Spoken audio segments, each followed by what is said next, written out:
your characters wouldn't personally know each other by any means, but you would at least know each other by name at this point because you've been in the holding cell for a little while. So we can start with Bob.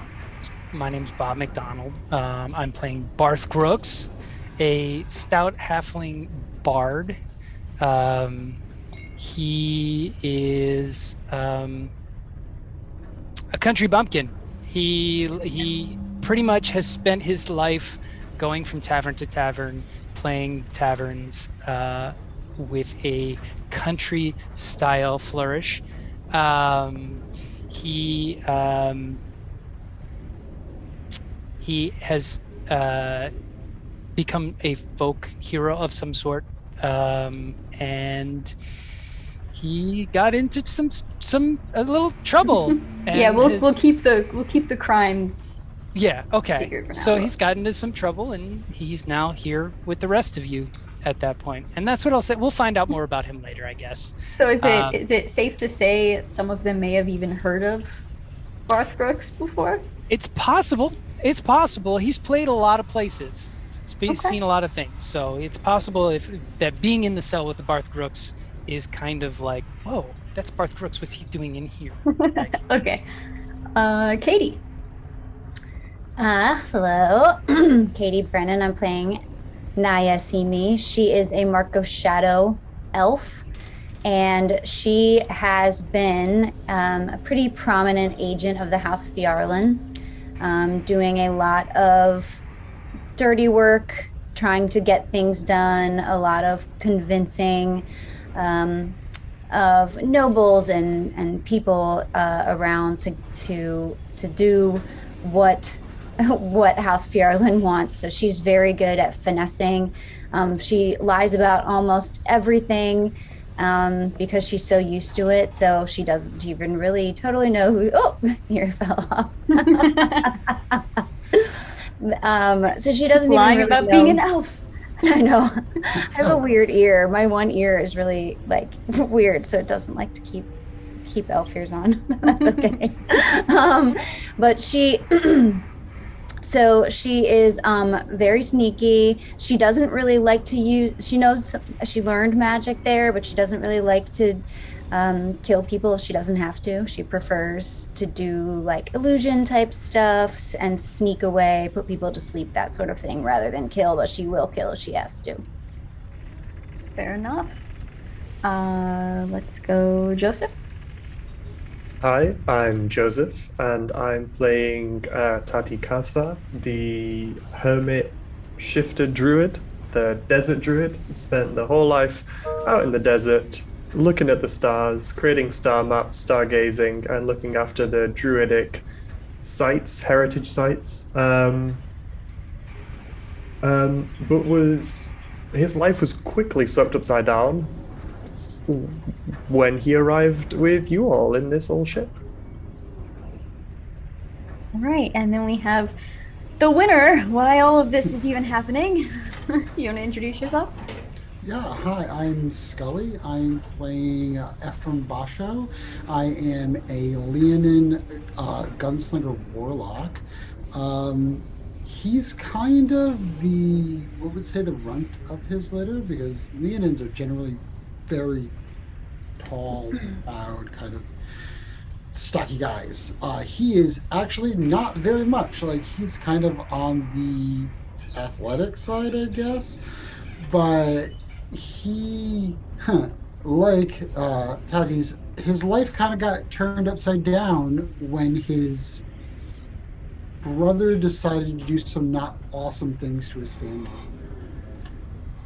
There were some fingers that needed to be pointed, and some things got turned upside down, and he has found himself in a not wonderful situation that he thought he would never be in. All right. So, right now, you find yourselves sitting in tiny cells, 2 by 2. We have Barth and Ephraim in one cell, and Naya and Tati in the other. Iron bars are surrounding you on all sides, and Small beds are bolted into the floor to keep them from moving around in case the airship gets a little topsy-turvy. You haven't been allowed to talk too much. Not that the guard would have been very good conversation, but as you're sitting there, you see the blue sky and the clouds just drifting by your tiny little windows outside. And you feel the airship shake a little bit. Some sort of turbulence that you believe was unexpected by the guard's reaction. He sets his book down and sits up a little straighter, and his eyebrows kind of pull together to listen. You see him kind of staring off and focusing. Must have been nothing, though.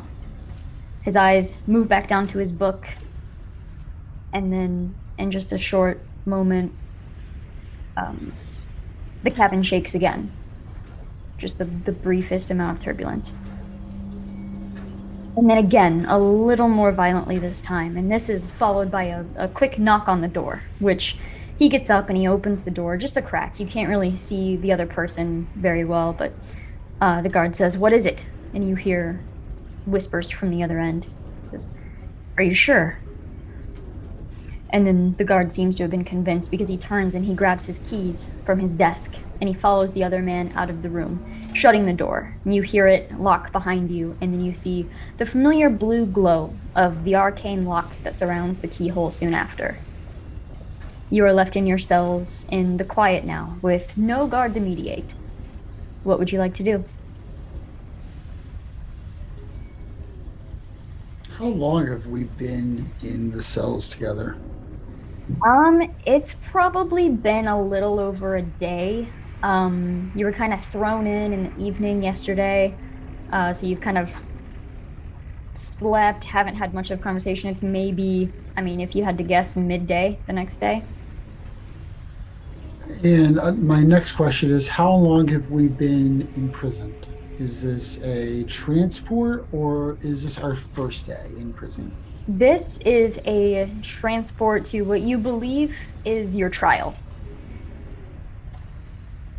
None of you have actually been to trial yet, at least not for complete sentencing. Ephraim probably is in the corner of whatever this tiny cell is. He doesn't have a mane. He has what would look like a mohawk, but is very disheveled and kind of over his eyes. His belongings and glasses have probably been taken from him, and he'll, from behind his hair that is probably matted and down in front of his eyes. So, how long have you been in here? Hey, about a... No, the other person. Oh, Me? Am I the other person? no, Are we all in the same no, 2x? no. You and I are in the same cell, right? Yeah, you're in the same Yeah. cell. You're in opposite corners, so like you could see each other still through the Okay. bars. I but think he was being sarcastic, mate. Oh, right. Well, I've been here for about a day. I think I'm the same, for what it's worth, about a day. We all come from the same place. you don't know. Not that no. Interesting. This is foreboding. The cages, do they back up onto walls? Are there windows that we can see through? Or Yes. portcullises? Yeah, two of the sides will be on walls. You're in like the two corners of this room, and one of the walls does have a little circular window that you can see blue sky and clouds. I'm gonna go over there and see if I can crane myself to look down and see Okay, what go we're ahead passing over if and possible. make a perception check. Perception. Believe. Excellent. Oh, well, that's 19 anyway, plus my perception is plus 9, so that's 28. Okay. Looking around, you see blue skies, clouds. You do not see the ground. You are high in the air. Okay. I would like to try to get closer to where the guard just left, see if I can make out any voices. Okay. You go to the very edge of the little cell that you're in. Go ahead and make a perception check yourself.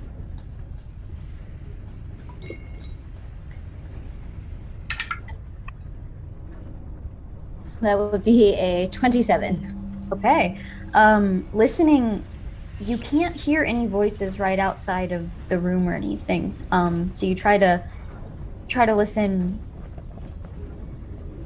see if you can get anything from maybe up the stairs. You're not even sure the layout of the building or the layout of the airship. I mean, you were blindfolded when you came in here.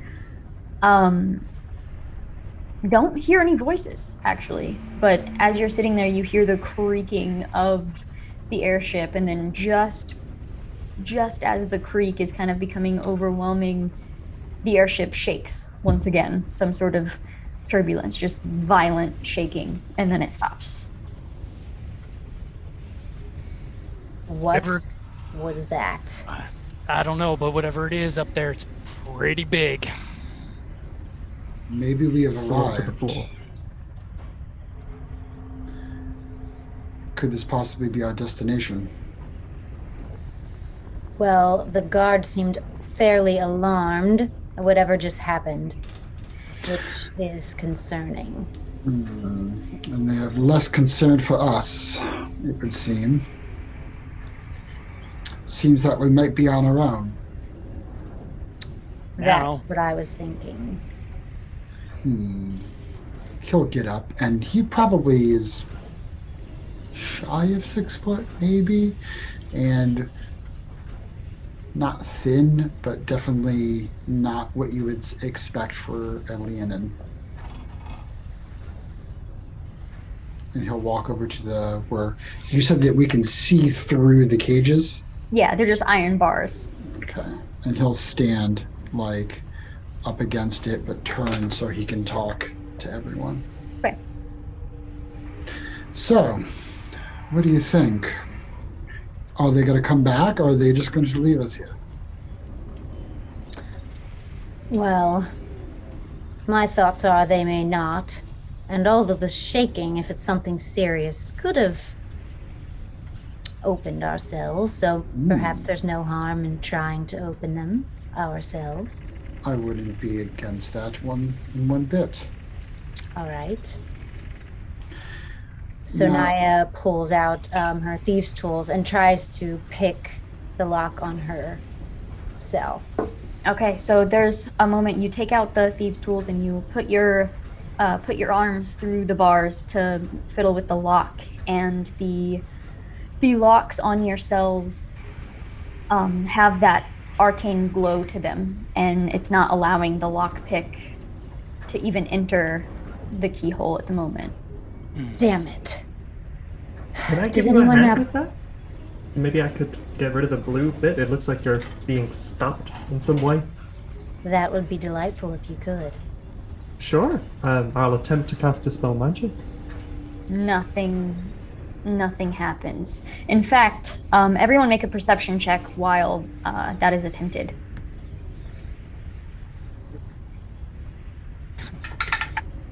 Oh, yes.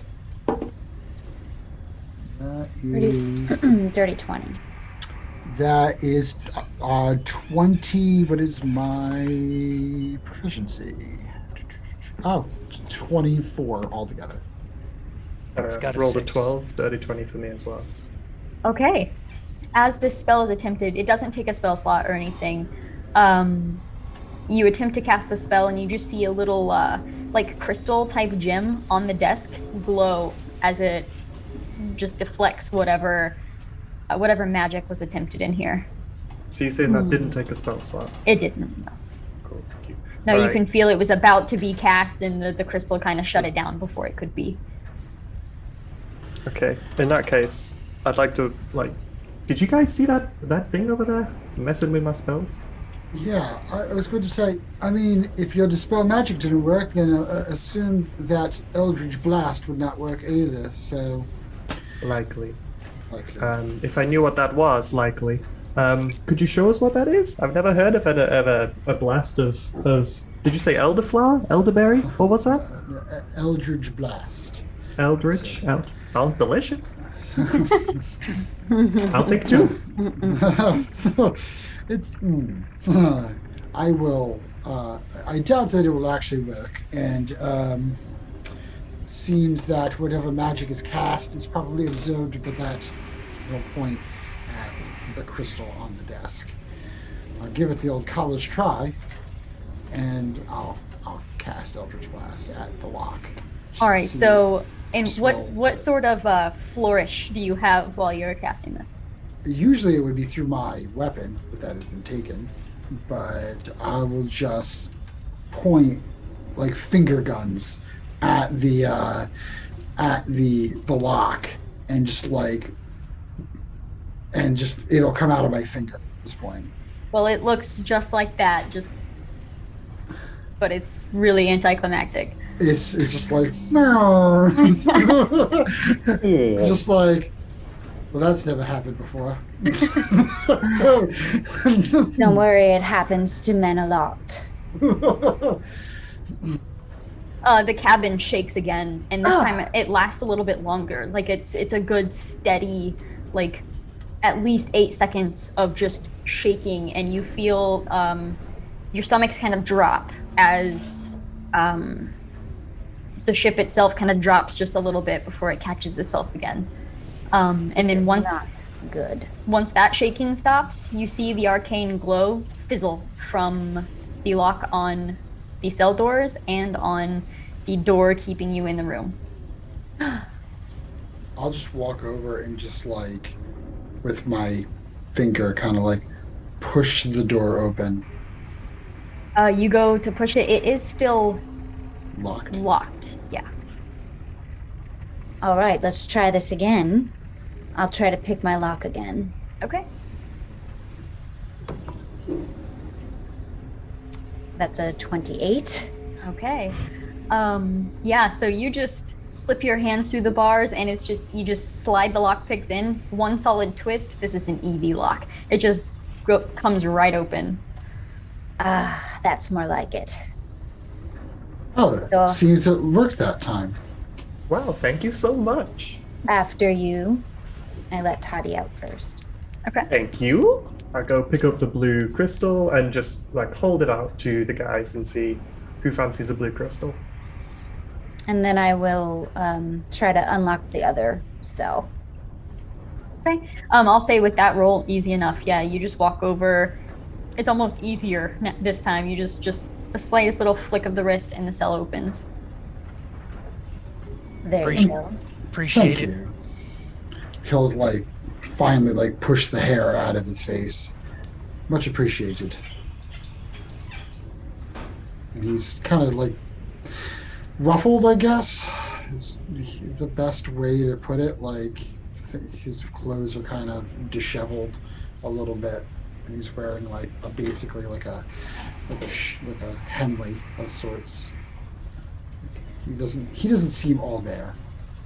Barth is going to go over to the desk and just poke around on the desk. Other than that blue crystal, he wants to see if there's any other papers, where they're going, what they're doing, something Okay. like that. Make an investigation roll. 18. All right. You see a nameplate, Officer Burke Stanley. Other than that, there's not much on the desk, but if you open up the drawer, it has each of your files in there, which would state your crimes, any past records that you have. They're just in like little file folders right now, and they have basically like a little photo attached to the front of them. Kind of like our mug shots or something like that. Pretty much, yeah. Okay.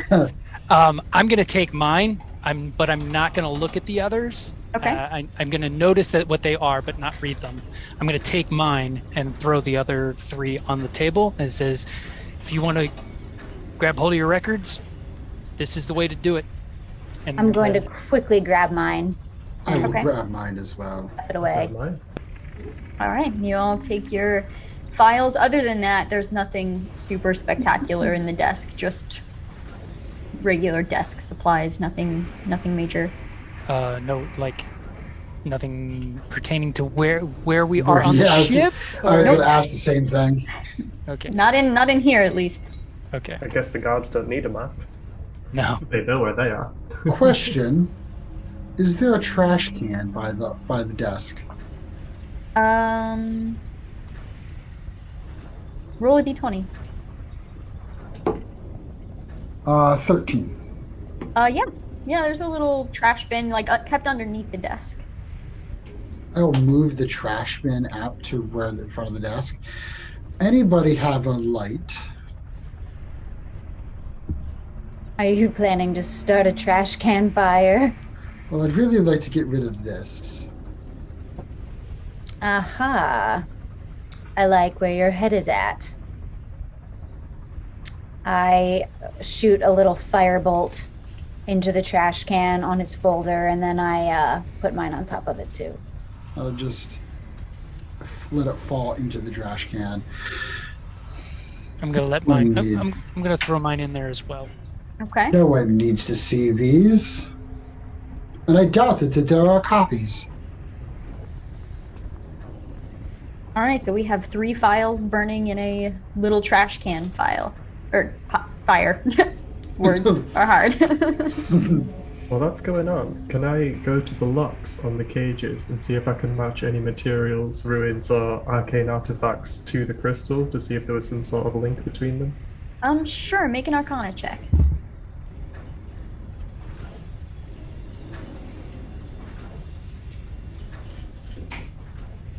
Oh man, we're on a roll tonight. That's 19 total. Ooh. Okay. They're the locks themselves on any of the doors or bars. They don't seem to have an immediate connection with this crystal. This crystal seemed to, well, apparently not working anymore because of the ability to cast that firebolt. It just seemed to have been keeping the prisoners from being able to cast any sort of magic. Okay. But it is no longer working. Understood. I suspect that something is happening that is not good out there. I think we should figure it out, or we're in danger of going down with the ship. Yes, it's probably a good idea that we probably figure it out and get the heck out of here. Slide the blue gem in with my file into whatever kind of backpack carry sack that I have, clothing, and head towards wherever the exit might be. That general direction. This is a fairly small room. Just the one door that was locked, keeping you in, seems to be the only way out of this room. Are they all like brass wooden doors with portcullises in the front? This door Portals. is actually like wood and iron. Hmm. No window. Okay. The chair that the guard was sitting in, how sturdy does that look? The desk and the chair are both bolted to the ground. Okay. All right. Understandable. Hmm. Is there a large keyhole on this door? Not large, about the same size as the holding cells. Okay. See if I can look through it. See if there's anyone on the outside. Sure, make a perception roll. Yeah. Perception's what I do. Okay, not a great roll. That's 14. Okay. Really hard to see. It's not the biggest of keyholes, so you kind of have to maneuver. Looking out, you can get little glimpses of light, but you're unable to see if there's anyone out there. Okay, I'll try and shrink down. I'm aiming for tarantula. I'm going to wild shape into a tarantula, but I'll just see how I do. Okay, so I wild shape into a gecko. I will look through the keyhole. All right, so the rest of you, you're looking over. You see him. It's not what I wanted, but it's small. It's very small. You see I- him melt down looking, and he can't quite. He just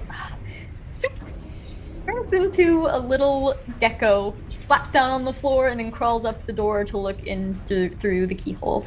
Did that just happen? Oh yeah, that happened. I was about to say, are we on something? I'll say easy enough. You're able to look out of this keyhole.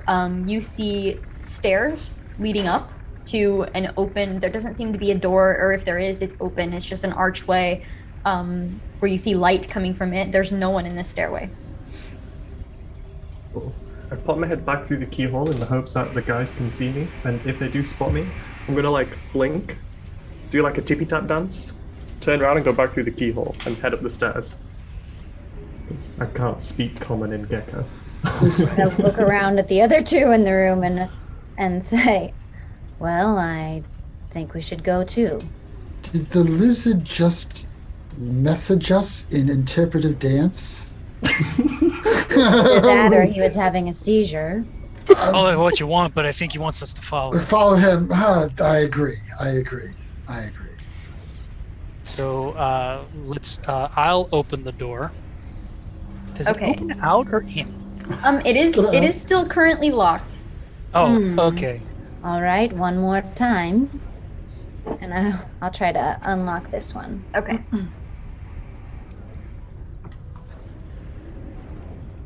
That was only a 16.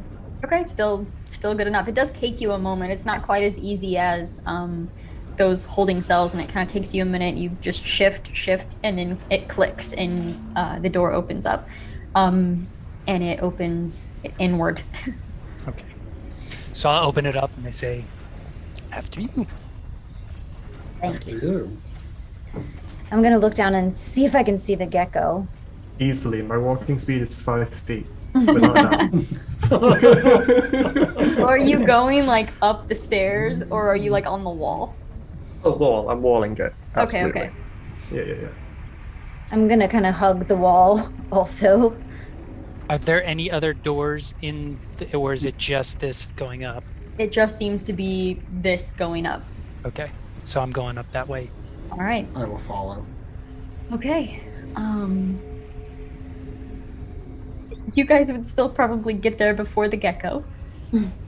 Well, if she's hugging the wall, I'm gonna attempt That's true. to That's get true. onto Unless you're her. like keeping pace. As we're Um, going by, he could jump up onto my shoulder because I'm small enough that he could jump onto my shoulder at that point. There we go. Thank you. All right. So you all approach this archway at pretty close to the same time, and as you're looking around, you see one pretty long hallway that goes both directions and forward. Okay, first choice, folks. Is there any indication of any kind of a ruckus or like Yeah. that someone had, or that a bunch of people had just tromped one way, rushing to get to some emergency? As the ship shakes and shudders again, you see doors in every hallway, kind of just flying in and Swinging out. open. Yeah, swinging open, swinging shut.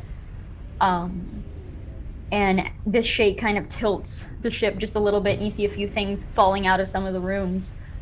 But that's about it. Those look like quarters. Maybe we should keep going forward. I was going to say the same thing. Possibly go forward. All right.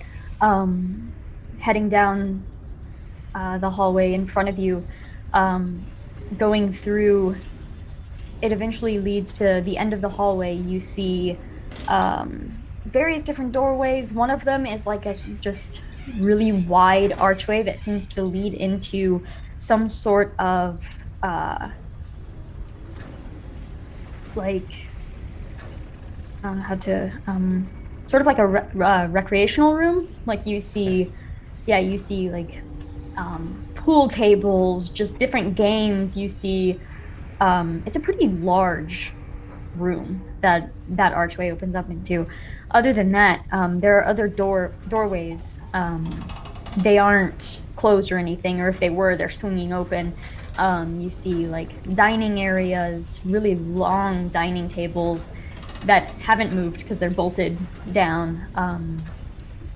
Another doorway that you pass by is like a kitchen, a pretty large, almost like industrial kitchen. And that's what you guys see as you're walking down this one hallway. The hallway does end in the archway that leads into the rec room. Recreational room, it seems. Not what we're looking for. No. Is there...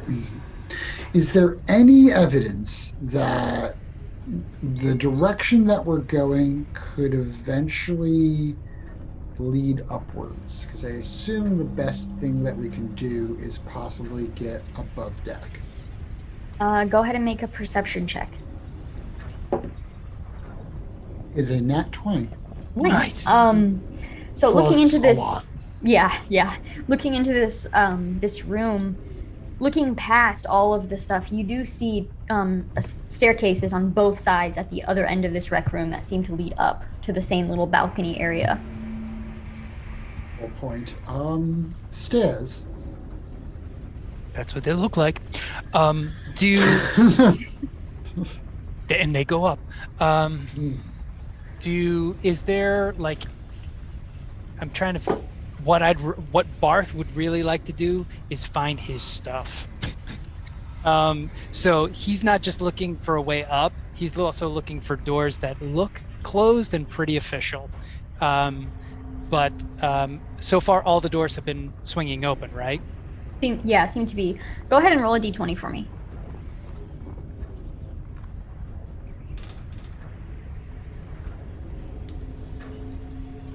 I got a 1, but because he's got friends in low places, he can re-roll that with his lucky feet.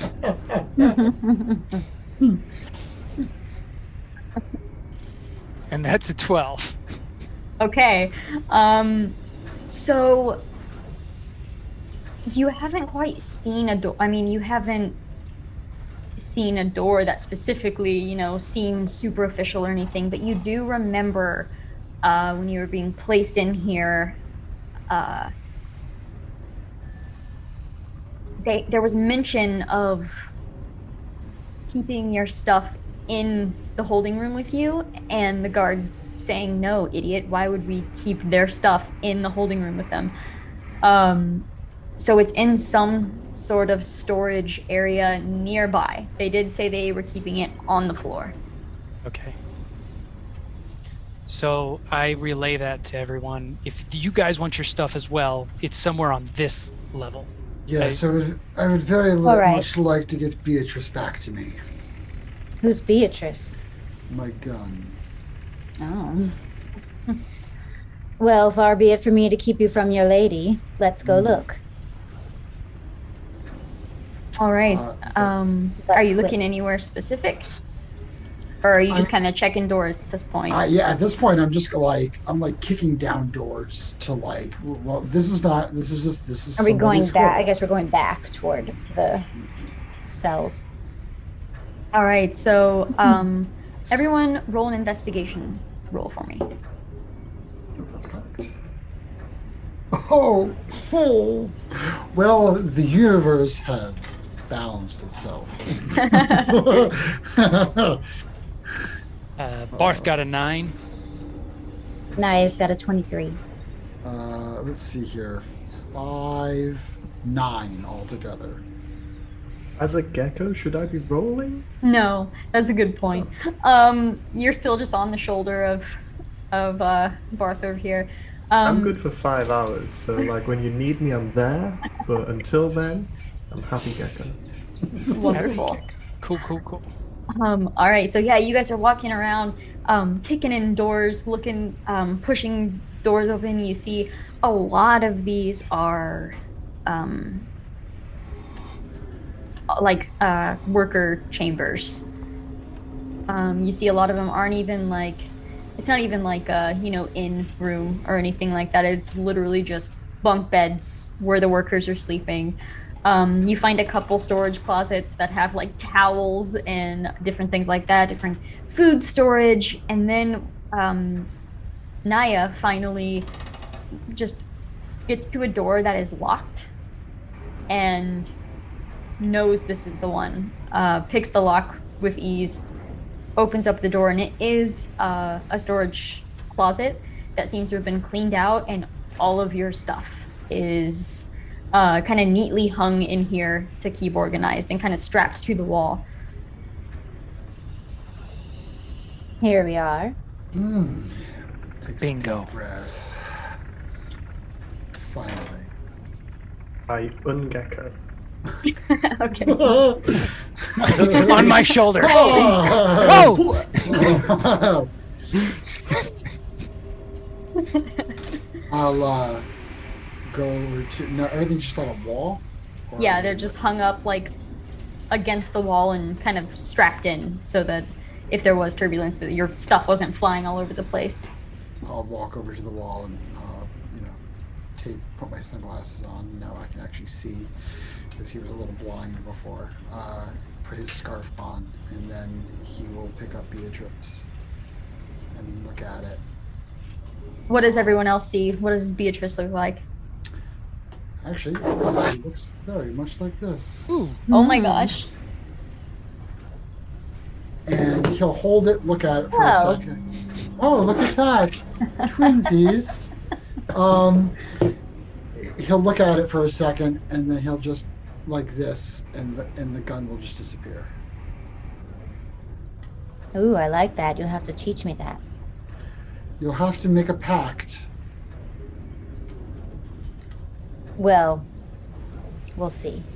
She's nice, but she's not so nice. Come over with some fabric and say, you can make a backpack out of this. Is that good? Is that helpful? She's I sugar see. and spice and everything not so nice. Well, sounds like someone I know. All right, so you're all geared up. Are we heading back to the rec room to head for those stairs? Oh, I most definitely. I don't belong here, Really? really. And, I owe somebody something. So you're saying you're innocent then? Well, according to my brother, I'm probably not, but I can tell you very much that I am. I too have a troublesome brother. Hmm. Yes, one would say he's a thorn in my paw. You guys sound like one of my songs. And then I walk out, tuning my lute. I'm tuning my lute as I walk out, heading towards the towards the rec room again. Okay. Approaching the rec room, you walk in and you see pool tables and mid-game balls kind of shoved over there. There are almost like, like bumpers when you're bowling. There are those on the sides of the pool tables so that whenever it sways, yeah, your game is ruined, but you don't have to go chasing pool balls all over the place. So you see them all kind of shoved up against one side right now. You see pool sticks on the floor. You see the very few chairs that weren't strapped down in here or bolted down are just slammed up against the wall on the other side. You see plates fallen, food all over. Is there is a bar towel anywhere? Sure, yeah, you could find one. Cool. I'll pick one up and then take one of the pool balls and tie it into the bar towel. Okay, done.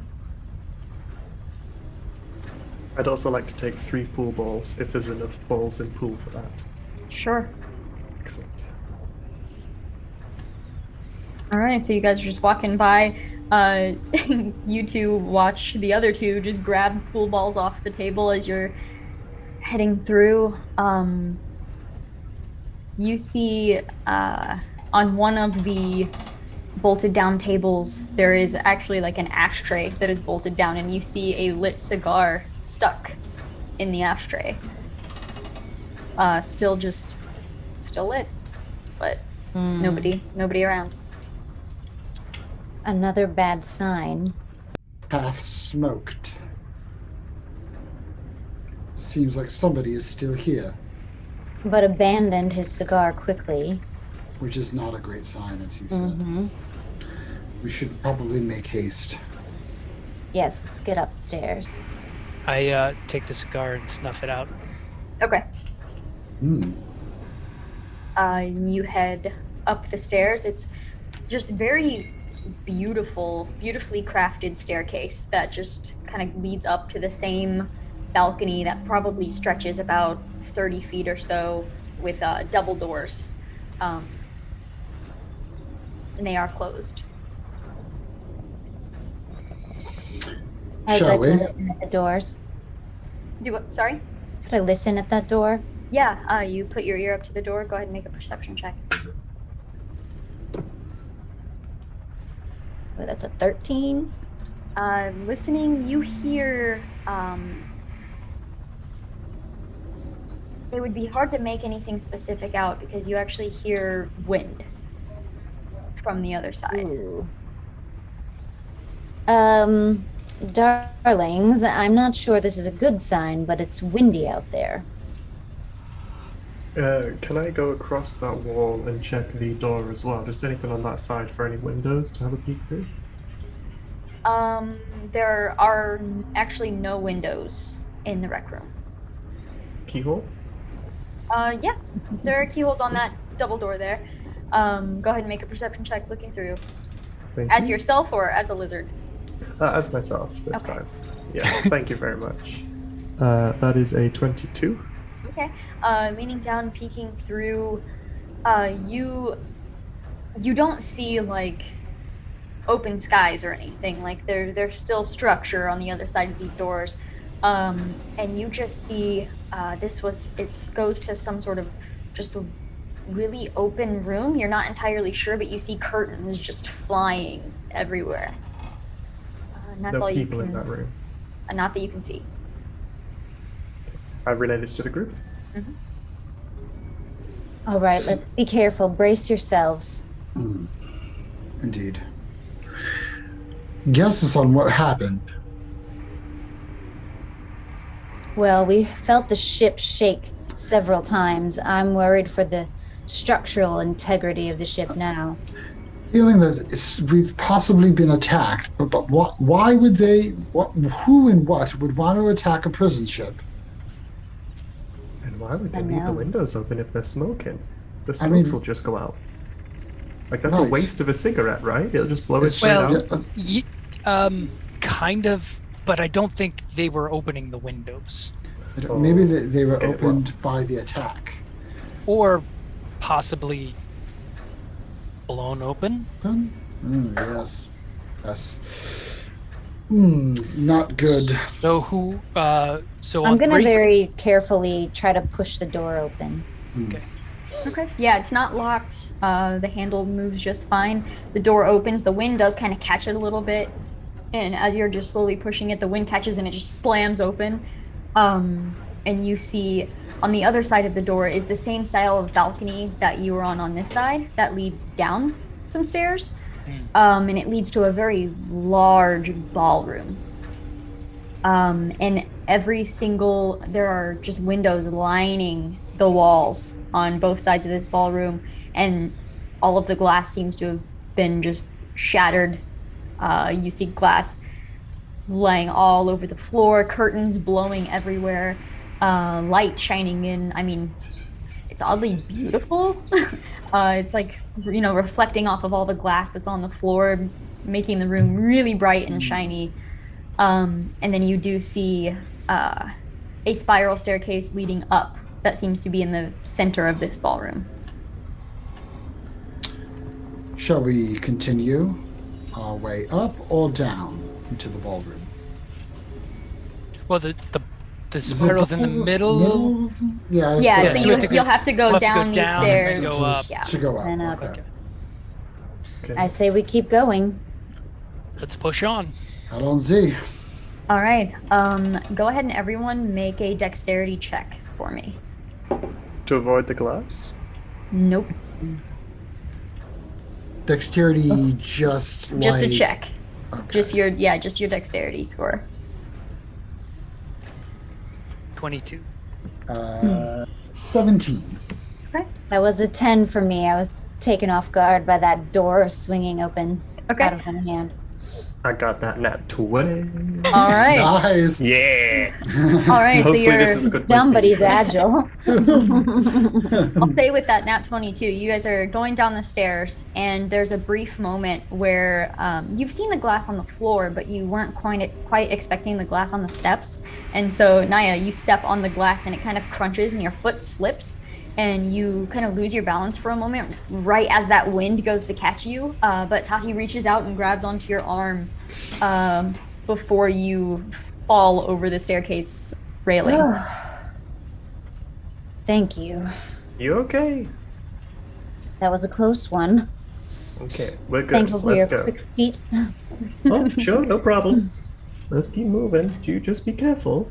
Will do. Continuing further, the wind is coming in hard, and there are no walls at this point to protect you from this wind.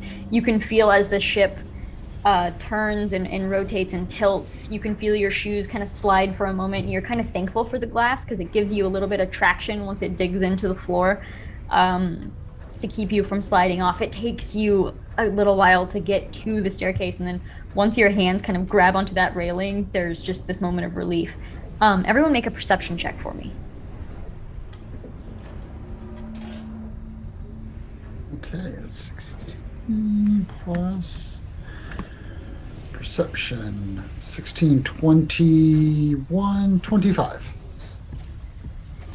Barth got a 4. I got a 13. It's a 10 in total, but Okay. that isn't that one. So you three were just way too concerned with grabbing onto that railing and getting up these stairs. You're already like starting up them. Ephraim, you're the last one, and you're holding onto the railing and you're kind of looking around. You have thought that the floor was a rug in certain places, and then as you made it over here, you're realizing it was all hardwood.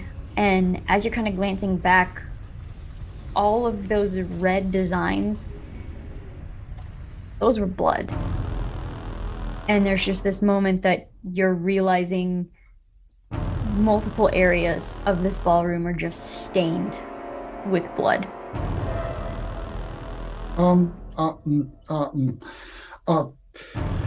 There's blood on the ground. Blood on the ground. What? Where? Oh. There, and over there somewhere. Looks like somebody had a ball. Well, that's another bad sign on a pile of bad signs. But We're I guess climbing we the don't pile. have anything else to do but go. I feel like it's getting worse as we go. Something's definitely happening. Is there any noise or anything like getting louder as we go, or is it too drowned out by the wind? I would say in here it would definitely be too drowned out by the wind. And as you go up these steps also, there's no door. It's just one giant, almost like birdhouse style design. As you're coming up off of this spiral staircase and you're looking out, you see this leads to probably the upper deck. You see sort of a more elegant style doors lining the hallway here. You see one of them as you're stepping out. The one directly to your right says Captain's Quarters, and that door is closed. You can see down the hall too. That's the door that opens up to the open deck of the ship. And who was the first one up? Probably me. Okay, so as you step through, you note that Captain's Quarters sign, and then you also see a little on edge from what Ephraim had told you before. You see different spatters and smears of blood on the floors in this hallway as well. Is the captain's door closed? Mm-hmm. I kind of look at the rest of the party and then at the captain's door and gesture to it and just say, should we pop in here first or keep going? You say let's. All right, I'll try the handle. Okay, it opens. You turn the handle, turns without a problem. You open up the door. You see most of the things in the captain's quarters have been bolted down. So it's just anything that maybe was laying loose on the tables or something. You see some papers scattered, but none of the furniture has moved or anything. So that's your first initial thought as you're looking in. Do you head in? Yes. All of you? Okay, Yes. so everyone heading into the captain's quarters, you see almost like an office style area, and then over in the corner is more of like the bed and the dresser sort of thing. You've got it's a decently sized room. Is there a desk? I was there just about is. to ask the same thing. I would like to investigate the desk. Okay, I will let you both roll, or one of you with advantage. If you'd like to have advantage, go right ahead. Okay, I will do that.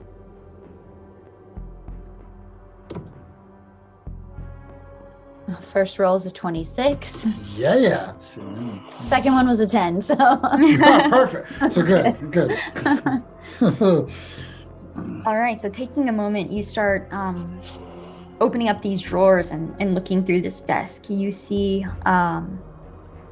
you find one very official looking letter. It's got some serious stamp at the bottom of it, and as you're looking it over, it is an official letter from the Citadel Dean to transport prisoners, and it has prison numbers that you would probably recognize from your files.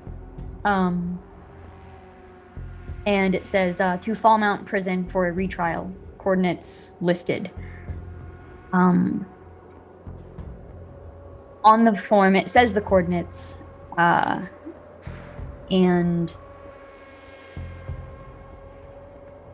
there's like no map attaching to it or anything. You see multiple maps in the office on the walls, though. Would I recognize the coordinates? Not right offhand. But if you wanted to take some time to investigate some of the maps, you might be able to find. Okay. Yeah. Okay, I'll do that. Okay. Just go ahead and make an investigation roll. Ooh, that's another 26. Damn. I know. Wasting them all. I know, right? Because eventually we're gonna get 2. Just wait until we get in combat. 3. Yeah, I know. All right, so you're looking at the coordinates, and then you turn around, and there are a few different maps. And as you're looking at them, you're kind of looking at the coordinates on the page and looking at the maps, and you actually see a map of 5 continents that make up the 7th crater of the material plane. And as you are stepping closer to that, it takes you a moment to study, but you see the continent of Fallmount, where this letter has mentioned, but you notice that the coordinates are clear on the other side of this crater for somewhere called Haven in Naviat. Complete opposite side of the crater. I relay that information to the rest of the team. So, what is that? And Ephraim gets very confused for a moment. Weren't we going to trial? So you would have at least heard of Fallmount Prison, only because it is known for being one of the most unforgiving prisons. Once you go to Fallmount Prison, you don't really come back out. So you would have heard of Fallmount Prison, and that's where you thought you were going, but that's not where the coordinates are matching. That's where the letter says you're going, but the coordinates are for somewhere else. So my brother has something to do with this. Really? He's a bit underhanded. Well, you know, needed to And get rid of. talented if he has that kind of ability. Well, when you usurp, you get that kind of power. And he needed to get rid of me. So, send me somewhere whilst I will never come back from, or never be heard from again. Well, it seems to me that a place called Haven sounds a lot better than prison. Yeah, so why are we going? Why would we be going to a place called Haven? What? I don't. This captain. I have questions. If he's not already dead. I think we should keep looking. I think so too. There's starting to be more questions than answers. I'm going to take that letter. Okay. All right. I'd like to look around his bedside table and any chests or closets he has surrounding his general area. I was just Sure. about to say, Captain. is there- Yeah, both of you can make an investigation roll. Okay, that's 18. I got a 19. Okay. I- Combat 4.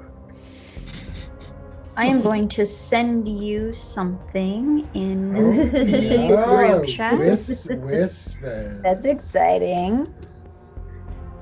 You'll both find one of you finds a box, and it has just a little card on the outside of it, and it says to be delivered, do not touch. And that one's coming to Barth. Tati, you find looking through more of the drawers and the cabinets, you see one large, like kind of tall cabinet, and as you open it up, you see this. So that is what you find in this office. Nice. So I take it in both hands and nonchalantly walk back into the center of this room, dragging a giant sledgehammer behind me. That's what you guys see. I just sort of look around and say, just looking around as if nothing at all is. Everything's Just dragging it. fine. Dragging it behind me. Where did you find the hammer? Oh, it was in a closet. Why does he have a hammer in the closet? People hide all sorts in closets, honestly. You never know what you're going to find. Well, I'm not carrying that for you if you turn into a lizard again. And that just makes me think about how big the captain is if he's got a sledgehammer that big. Oh, good point. That's a very good point.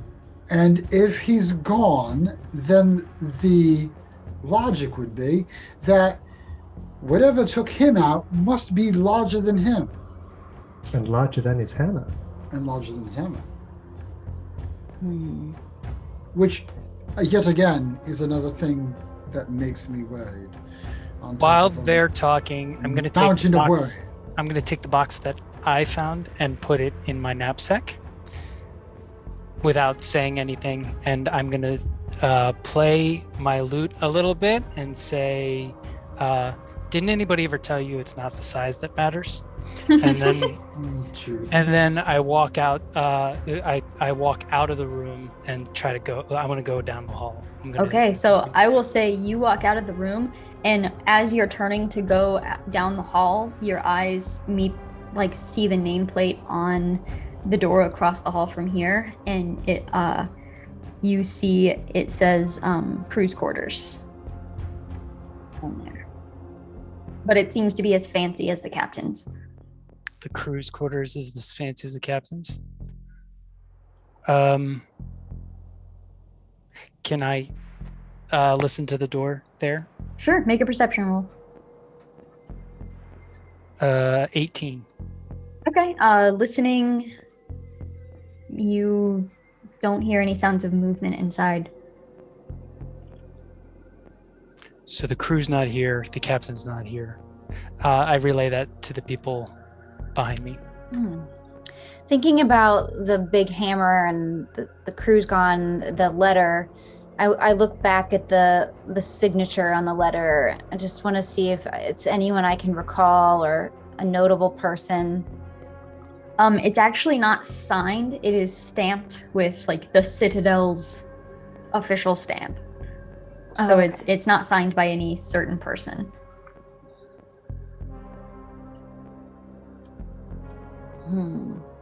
Okay. To find something on. Yeah. Well, I'm just thinking someone told the captain to go to this other location, but we don't know who it was. And isn't the captain an upstanding civil servant? I'd assume he's being paid to do so.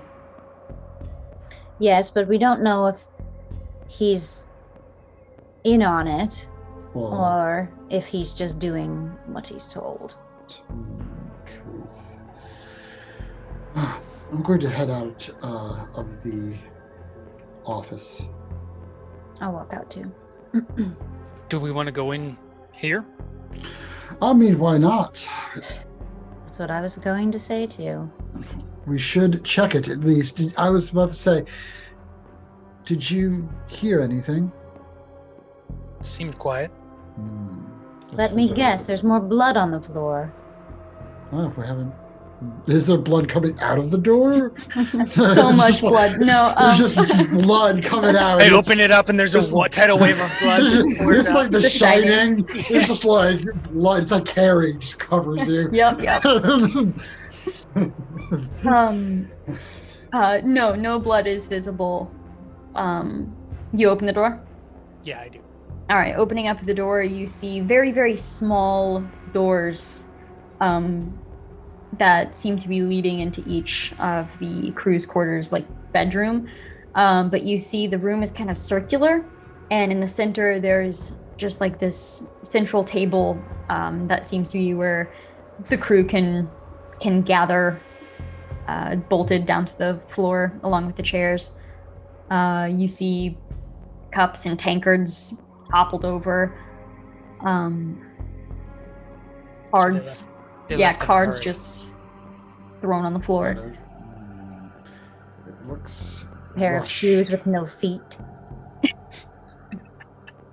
I'll give it an investigation to kind of see what's going on here. Sure. Oh. Ooh, 16. Let's see here. Investigation. 24. 24. Okay, so looking around this central room, you see, you're not even sure why it catches your eye, but there is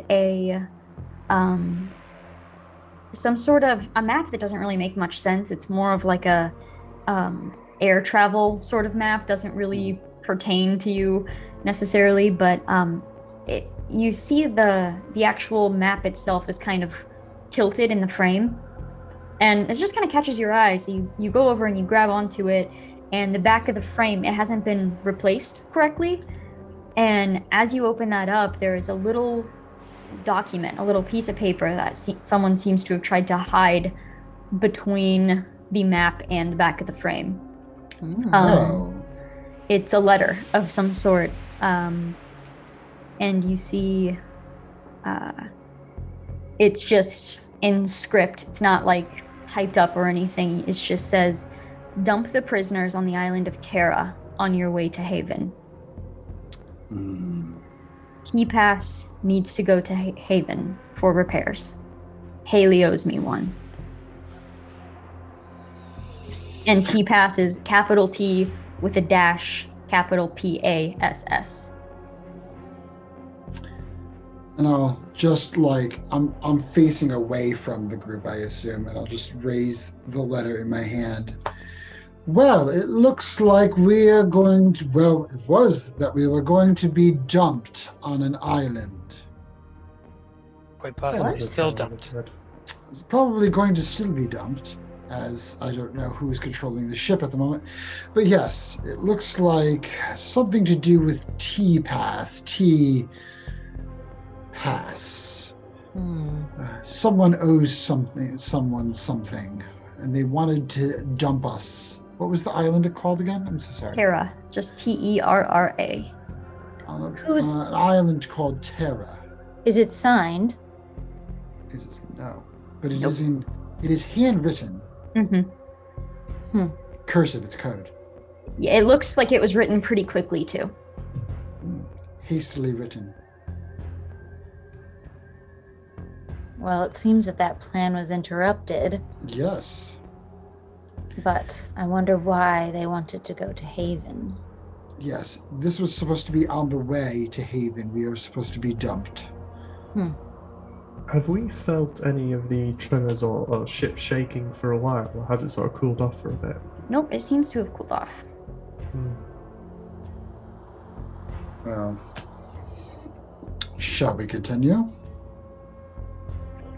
I'll slip the letter in my back pocket. Okay. Continuing down this hallway,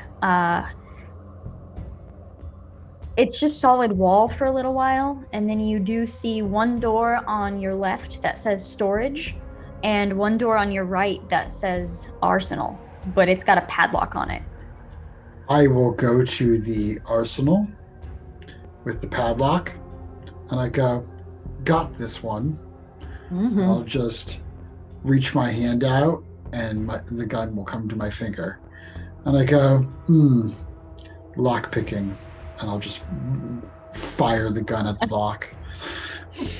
All right, go ahead and make an attack roll. Be so funny if you miss. Yeah. Probably, It'd honestly, be so epic. I will probably will, because that is how I Let me just do give you things. some guidance. Okay. Oh, I That's was the gonna give him. guidance. I was gonna give him inspiration too. You can still do that. Okay, I'll inspire So him. that's that a D4 and a Enablers. D6? Mine's a D10. This is a Why did I even bother? Oh my and what was yours again? You're giving me Mine's D4. Oh, excellent. Let me get all So of I it. just imagine you two standing behind him and going like, "You got this. You got this." I'm gonna sing an Naya's kind of just inspiring shaking her song head. of a lion that got backstabbed by his brother, who ran off with his wife, Oh, and all these things. Like you know just what? Why a not? big old country song. His dog died. Everything. Mhm. All of it happens. This I'll truck use left him the- for another truck. Yeah. I'll do the bardic the inspiration, and altogether 22. okay. So the gun just comes to your finger. You just put it point blank and fire, and the padlock itself, the bullet slams into it. The padlock explodes. It actually like flies up and slams into the ceiling. There's a moment where you think it's gonna like ricochet back at you. The padlock crashes down to the floor. The whole door and like latch is just completely busted off at this point, and the door opens dramatically. I see subtlety isn't your strong suit. Not really. And I just like do like the card magic trick, and like the gun just disappears again.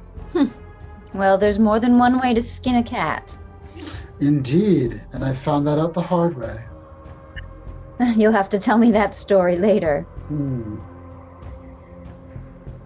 All right. Oh, I will walk in. Yeah, walking in, you see various different blades. There are swords, scimitars. You see many different normal-looking blades. Like they don't look like they're magical by any means.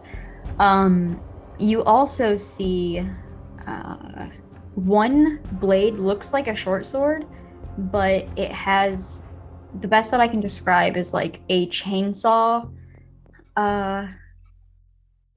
sort of layer around a part of it.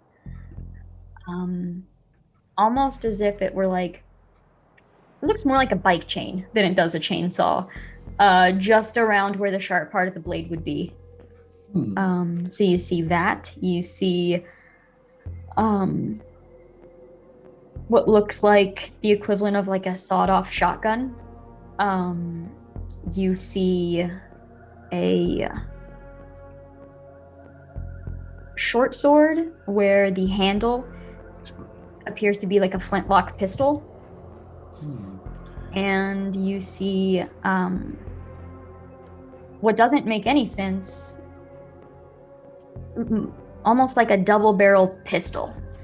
It looks like a flintlock, but it just has the two barrels and it's really short. I will take the double barrel pistol, if that is okay. Sure. I'll ask everybody. Any Be my claims? guest. I'll take the double barrel pistol. Are you just Drag this ridiculous hammer in behind me and go, "Is a what?" It's a ridiculously big sledgehammer. Just an ee, like sound of like just on the Like a the wood chair. curls up after it, and like a little Yeah. shaving. The sound of like a chair on the floor just being scraped. Yeah, I'll take the double barrel pistol. Is there anything to carry it in? Because if anybody will notice, I have no holsters of any kind. yeah, you take that double barrel pistol in your hands and you're looking around, and I mean, there are some holsters for the other guns, but there doesn't seem to be a holster for this one. I offer you the fabric that I offered earlier. You can maybe, I don't know, do something, make a sling. How big is the shotgun? The shotgun, it's basically just the average size of what you would consider a double barrel. Groovy.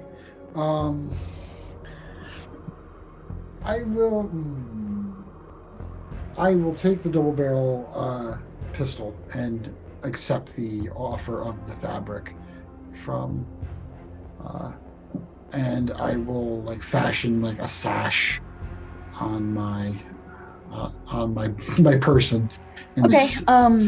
As you accept that piece of fabric, you go to set the double barrel pistol down to work on fastening this thing together, but you can't let it go.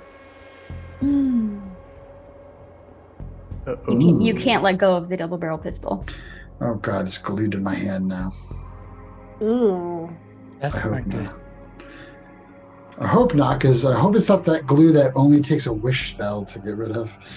Because I didn't Don't take that. suppose you know how to remove curses. Hmm.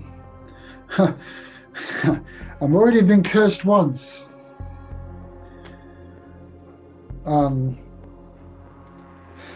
So like I just can't am I compelled not to put it down, or is it physically I cannot put it down? You Like physically, if I shake my hand, like it just won't drop. your fingers will not let go of the gun. Gun. I That's will, not good. I will commune with my pact, demon, whatever we want to call it. Okay. I'm not sure exactly how to do that as a warlock. Like, usually it's like, they're just kind of always there. Well, That what would be you? that would be up to the DM how I would like me to do that. Well, what would that look like? Like, what are you? What It are you would look trying like- to? Like I'm talking to myself, which would make me look like I'm a little crazy. And I'm going to have a full-fledged conversation with myself. And I'll be like, Beatrice, darling, I have a bit of a problem. There's a few moments of silence. Come on now, I know I'm so sorry. They took you from me. It was not my fault. I did not abandon you. A few more moments of silence, and you other three, you're just listening to this. Don't be a child. We have a mutually exclusive deal. There's this silence, but like you feel a presence now a little more. I apologize. You're the only weapon for me. I just was curious. That's all I wanted to hear. The three of you don't hear that. You still only hear him talking. Him talking to himself. Yeah. Mm-hmm. What seems to be the issue? I can't get it off my hand. That sounds like a personal problem. It is, but it is something that I'm hoping that you could help me with. I know. There's a quota. I have not met my quota yet. No, you have not. I have not. And, double it. If you can help me with this pesky situation. And Plus you feel just the slightest like burn Mhm. in your palm, but you're still not able to let it go. And you hear the voice say, "See what happens when you fire it." I look at everybody. Do us a favor. Put your fingers in your ear. It's gonna get a bit loud. Okay, I'm gonna go out of the room and I also just- just say, do me a favor, darling. Please don't fire that thing at any kind of ammunition No, or another I- gun. I'm just gonna like clear off a portion of like the wall where it's just like wood, like the side of a barn, and I'm just gonna like like back very cautiously because I'm like I know what Beatrice does. I don't know what this does, and I'll just go and I'll just fire at the wall. All right. I'm gonna walk out of the room, but I'm gonna grab Toddy with me. I'm gonna pull him and be like, "We don't want to be in here." As you're pulling him, the sledgehammer is just. Yeah, it's still creaking. Yeah, he's like, it's It's still like too big for him. It's like Silent Hill with the triangle guys. It's like, Pretty much. Yep. So you get out of the room just in time. This blast is so loud. It's just this like explosion of noise, just boom. And as that happens, Ephraim, you're pushed backwards a little bit from just the like blowback from this thing, and it slams into. Where were you firing? into the whatever the wall was. Like that's Okay, across yeah, from slams where I into was the wall. You hear the wood shatter and splinter, and then as you look up, you see a hole blasted into basically the next level. You see a massive amount of damage, and as you kind of look over at the gun, that's just one barrel that's smoking. Oh my goodness. Is the gun still attached to his hand? It is still Yeah. attached to his hand. Son of a. Well, Wait, this could be a good thing. This I'm could be gonna a good guess thing. you have to fire it twice, but Right. maybe we should save it for a bad Yes, guy. I'm going to say the same thing. And I do apologize, Beatrice. It seems that that did not work. You hear, huh? Worth a shot. But you're telling me you can't put it down. Like, what happens if you trip and you fire it accidentally? Well, that would not be favorable. Maybe just, I don't know, maybe come here, maybe pass it to me. As I hold my hand out, greater restoration leaks from my fingertips, and that should hopefully remove any curses. Do you accept? Absolutely. All right. Holding it out, you feel the spell release into this gun, into the palm of your hand.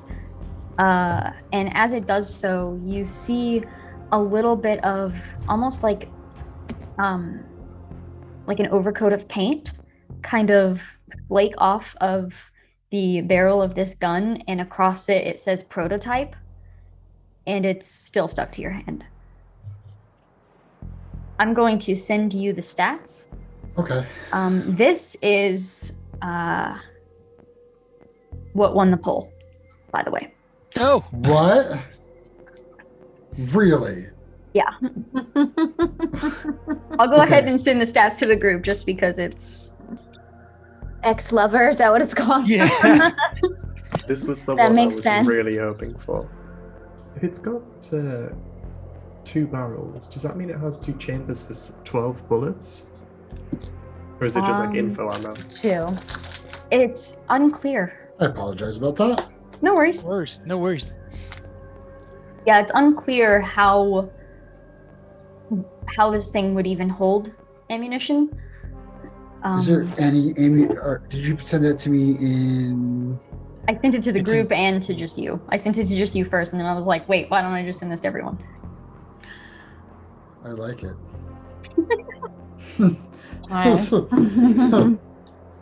It just won't let you go. That's really funny.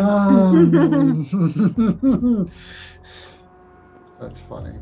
And I go, well, and I'll talk to Beatrice. I do apologize, dear. It seems that for the time being, you may or may not have a partner.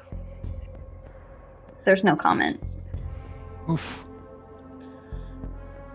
Do you always talk to your gun like that? How can I put this? She's not just a gun.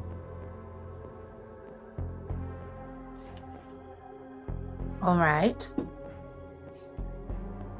How it's hard to explain. She is So, right, my brother is a great warrior of sorts. As a child, I was not exactly what one would say the most physically fit. So I dived into books, and maybe I possibly may have read one that I shouldn't have. You know, Really? the old adage, don't read Latin to books. So, does that mean you said some words out loud that shouldn't have been said out loud? Yes, and then it answered back, and, well, as a defenseless child, teenager with a cruel brother, they offered to help. With your brother? My brother is a terrible individual, of the cruelest kind. And did they help? Yes and no. How can I put this? Everything comes with a price. And they did help, but then the price came. I see. And the deal is not done yet. She owes me. She owes you. Yes. Well, mutually owing each other. I see. Yes. A story for another day, possibly. Suffice to say that vengeance is best served cold. I find that to be true. Or warm with a bullet, possibly maybe 6. I would like to peek in that storage closet now that we're out of the arsenal. Sure. I will say, as you're looking back at the damage that you've dealt from firing off this weapon, you see what looks to be some sort of iron rack. Weirdly proportioned, but it's not holding anything. Ooh. Do we all notice this? Yeah. You would have noticed kind of while you were having that conversation. Okay, I'll check it out. Okay. You head over to it, and it's like polished metal. It's shiny silver. And as you're looking at it, you see one like plaque on the wall behind it. And the plaque says, the portable airship sentry soldier. Oh no.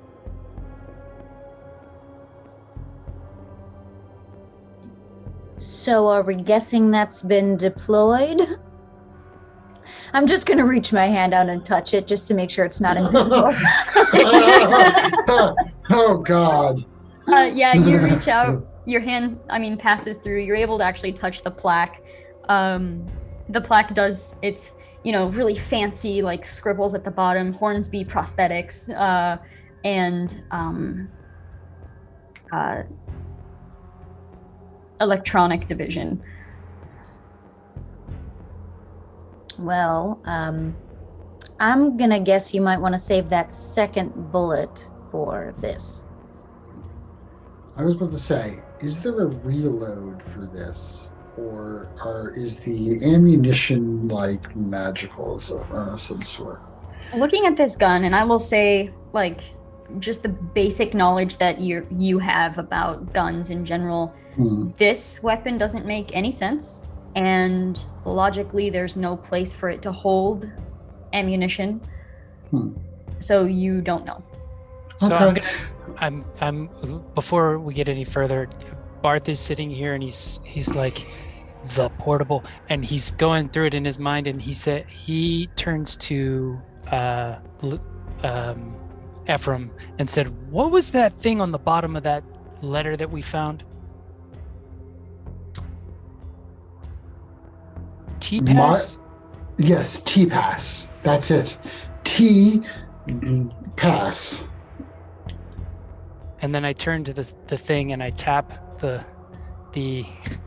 plaque, as in the portable airship sentry system. Well done. Oh, you lovable genius. Look at that. Looks like we found it. Pass.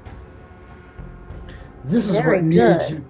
It looks like this is what needed to be fixed. Doesn't look broken.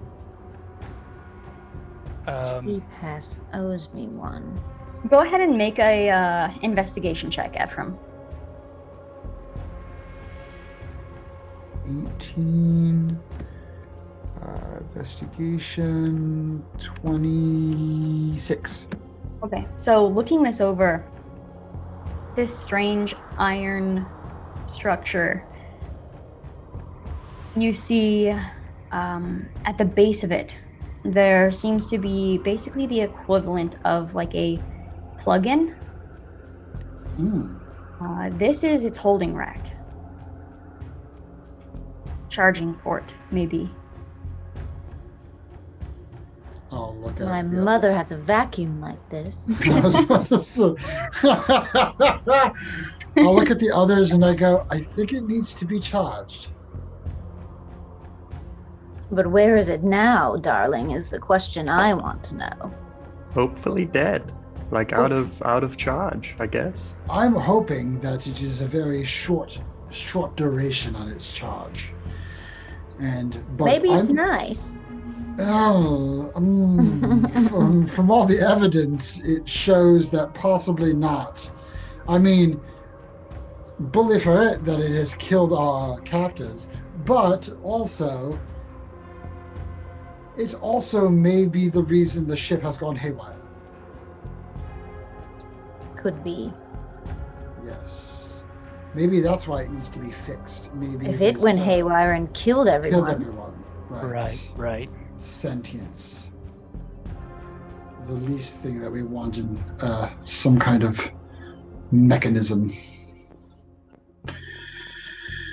So, shall we, with great trepidation, I believe that we should probably forge ahead. All right, do you still want to check out the storage room? Yeah, I'll just peek in there. Okay, yeah, opening that up, this appears to be more of just basic supply storage. You just see some boxes of like first aid supplies, just bandages.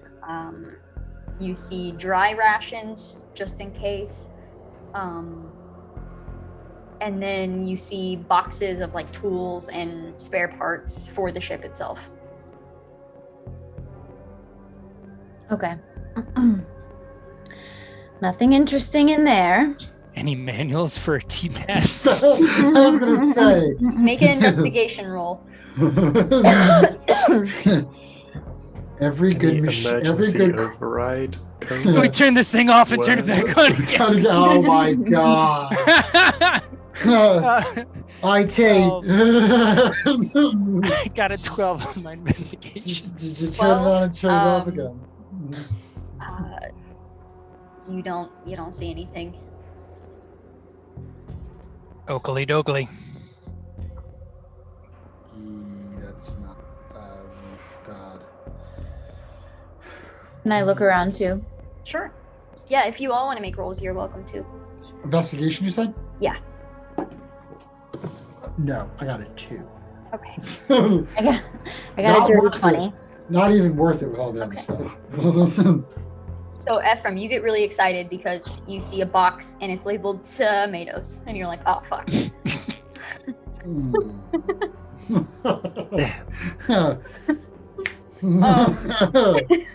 Drat. The Foiled. dirty 20. Okay. Yeah.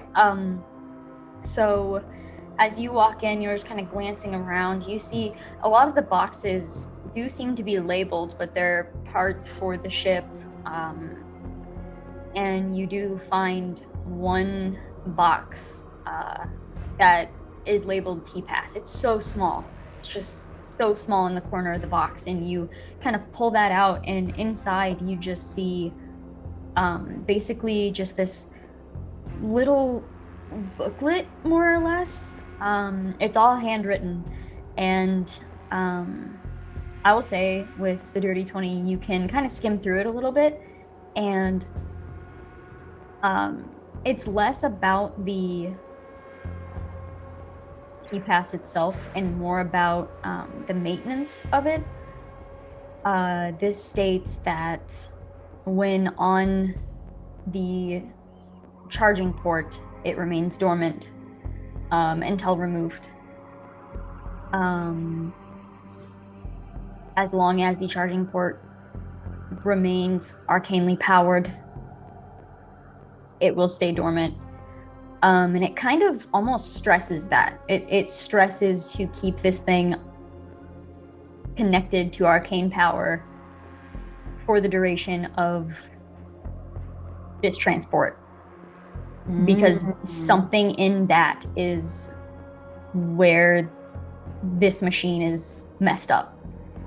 That's what needs to be repaired. So basically you just see whoever wrote this, they're just stressing that you keep an arcane connection at all times.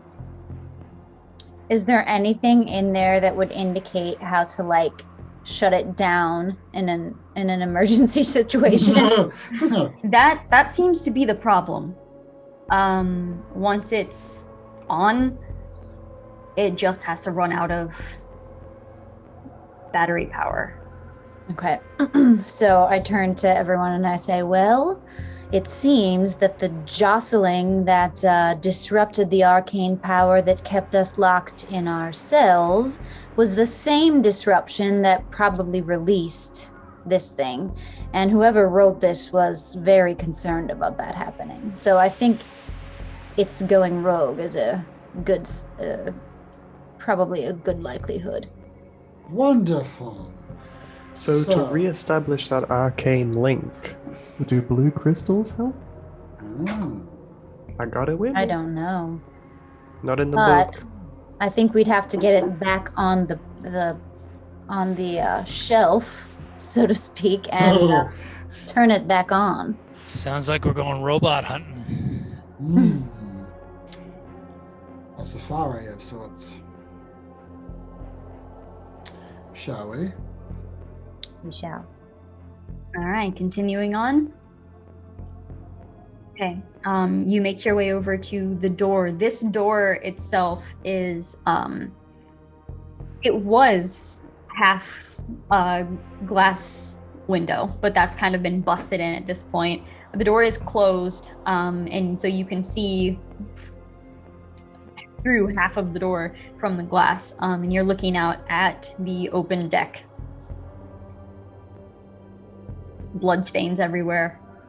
Oof. Oh. Any furniture? Nope.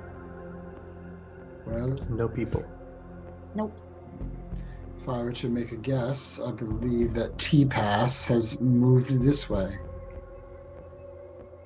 Is there any evidence other than like the blood that how the people were killed? Any bullets or Are there any bodies? slash You have marks? or not- anything like that? You have not seen any bodies. Oh God, it's eating them. Down below, you haven't seen any like slash marks or anything. But a lot of that could have been dismissed as like furniture slamming. It's kind of a wreck down there, so it would be hard to tell. Well, this is concerning. How much blood? Are we talking like just some like a little bit, or are we talking like pools of blood? Just a little bit, but a lot of that, if that makes sense. Like, it's not like giant pools of blood, but there's like a little spatter here and a little smear over there. Is there a is there a pattern to it? Like, could we follow where? That's what I was gonna. Yeah. Is there like a like, is he dragging it somewhere where we Can could? we Dexter this and like? Go ahead and both of you make a perception roll. Oh yeah, not bad. Yay, golden snitch. Rolled a 1, but I'm using lucky. Wow. Perception 21, 25. And my second was a nat 20. Yeah. Nice. All right, so there's a moment where you see Barth and Ephraim just zone out completely. And they're just looking out at all of the blood. Smeared, spattered, it's various different patterns. And the best you could tell is whatever caused the spilling of blood didn't seem to be the killing blow. And from certain patterns that you can see how the blood is spattered down, you would imagine something had to have been being flung or thrown. You would say bludgeoning damage. Perhaps. Oh, I'll look Or over at Picking I'll look them at- up and throwing them. I'll look at Barth. That's a lot of blood. It looks not gentle No. or efficient. Or perhaps it's too efficient. Maybe, I mean, yeah, it's Like an efficient. multiple projectiles. Yeah. That's that doesn't leave me very warm and fuzzy on the inside. No. Although you are furry on the outside. I am. That sounds like a good song. I should write that Kind of down. your next album, maybe. We're all furry on the outside. At this point, I'm worried, but also like more worried about why there aren't any bodies. Not so much worried about all the blood. Like, where do the bodies go? If there is this much blood, why aren't there any bodies? Did they just like fling them off the ship, or like, are they using them as fuel, like a Mr. Disposal on the DeLorean? Like, Maybe its belly is a furnace. yeah, they're Right, just like not From having arcane. seen that rack, can we get a sense of how broad this thing is or how big? Looking at this rack itself, I I mean, it looks. If you had to guess, I mean, the ceilings were only so high. It couldn't be taller than 10 feet. But Just if 10 you feet. if you had to guess, I mean, maybe a large humanoid. You're not entirely sure what you're looking for, though. You're not sure the shape the rack would hold, so it's kind of hard to make a guess. Okay. Well, we should most likely steady ourselves. Steady and onward. Absolutely. There's only one way. Let's go. Let's All go, right, so right you- behind you. Yeah, you open up that little half door and step out onto the open deck of this airship. Stepping out, you're not sure what would have been on this deck before, but it's pretty flat now. You see the remains of like wood furniture that have just been destroyed.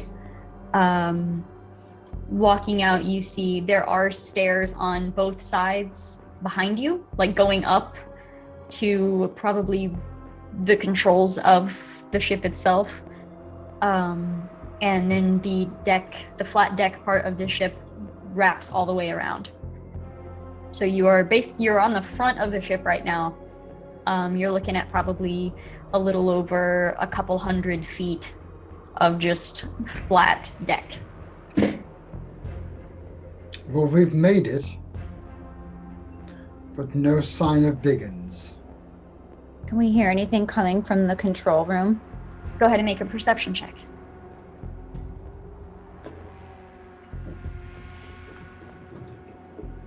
It's 18. Okay. You don't necessarily hear anything coming from the room. You hear, you were expecting the wind to be a lot stronger up here too. You don't seem to be moving right now. The ship You see, doesn't. no, you see all of the sails up above. They are more horizontal, and they seem to be, as of right now, keeping you afloat. I go over to the side and remembering what it was like at the start in the jail cell. Can we see if there's anything below me? You can just barely make out the ground below you. Okay. We'll barely make it out then. Even if we have descended, we won't have descended a significant amount to make us worry, so that's okay. Should we go up? That is the only thing that I can think of. All right. I'll kind of take the lead and creep up the stairs. All right, do you want to make a stealth check? Yeah. All right. Sure. Come on, baby. Oh. 15. Okay. As you are creeping up these stairs, holding onto the railing, just before you get to the top, like right before you're able to turn towards the door that leads into the control room, it startles you. A hand reaches up and grabs onto your wrist. You look over and there's one of the crew crouched down just below the stair railing, and they just put a really shaky hand up to their lips. And then they point over. And you see back behind this control room, you just see one massive iron structure standing still, but just standing. I look back at my companions and do the same thing, tell them to be quiet. And then I just kind of indicate with my hands that, like, you know, like, Like to.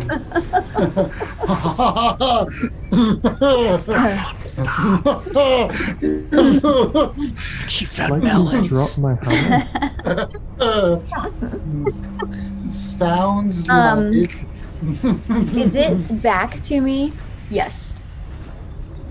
And I'm just gonna check and make sure there's no, like, off switch on his back or like some sort of like a panel Wallpack. Do you get closer or are you just checking from here? from here for right now. All right, make a perception check. Okay. 7 plus 8, 15. You see some sort of panel across its back. It's closed. You're not certain what it would be used for, but there is a panel on its back. Huh. I would like to try to do some sleight of hand with my mage hand, which with my mark of shadow power I can make invisible, Sweet. to see if I can use the invisible mage hand to open the panel without him being aware, or it Okay. being aware. All right. I will say, make a sleight of hand roll.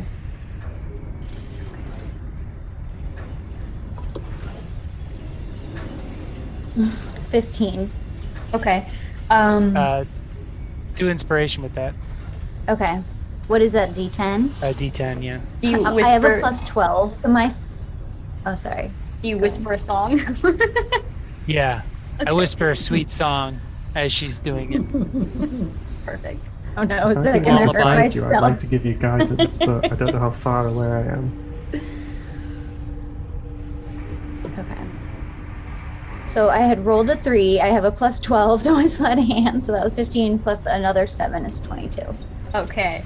Nice. Yeah. So you see her cast something. Like you see it happen, but you don't see anything else. And then you see on the back of this machine, that back hatch slides open. And you see 6 cylinder tubes. They're empty. They're all 6 are empty. Yeah, they just look like basically holes, but that just go into the back.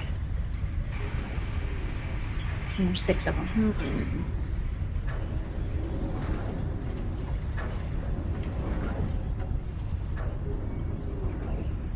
So I'm not going to do any kind of tube gesture to my friends.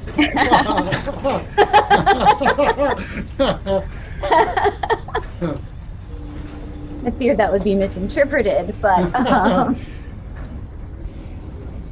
I am now going. I want to check in just by looking at the crew person. Have I like very scared this person now? Are they getting agitated that I'm like messing with T-Pass? They are actually just cowering in the corner in the fetal position. They're not even watching what you're doing. They just have basically their hands to their ears and are turned in towards the corner so they can't even see. Okay. And is everybody kind of like creeped up on the stairs behind me? I'd say they're pretty close to right behind you, yeah. Okay. I'm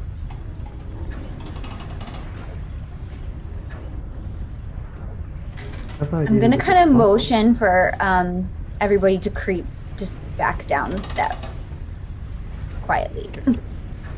Everyone make a stealth check.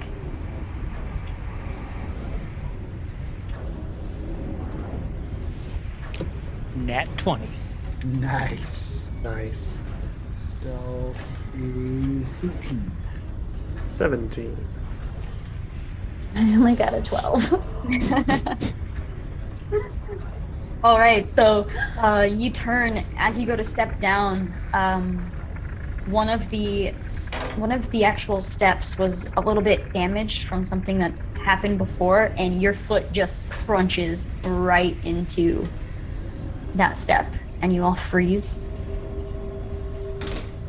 Do you look back? Yeah. Glancing back, you see whatever you could call this thing's head, this sensor has spun around and is looking in your direction, but it appears to still be searching. It's just turning and turning. I motion for everyone to be perfectly still. Is there a door or a wall between us and it? There is the control booth to the left, right up the stairs. There are a lot of windows, but that's the only thing that would be between you and it. So we're on the stairs, it's in the room, but there's no It's the door not. is It's not open. in the room. You're on the stairs. The room is here, and then it is kind of off. Probably maybe 60, 80 feet away from that room, Ah, okay. and it's From the control booth. correct. Yeah. And it is searching. Like, for example, or to further explain, it looking right now, scanning the control booth and where you are on the stairs is shielding most of you from its view. Naya's probably the only one where it can see a part of, and you said you're holding completely still? Mm-hmm. All right. You see the rest of its body turn, and with each stomp of this foot, you feel the ship shake and tremor as it was before. And its whole body turns to face you, and you just hear just this scanning. It's just scanning for you. What would you like to do? I would like to turn invisible. Okay. So Naya does that, which she's like gets really scared. Sometimes it happens involuntarily, so it's not like her usual, but you know, panache. Naya see me, Naya don't. It's just yeah,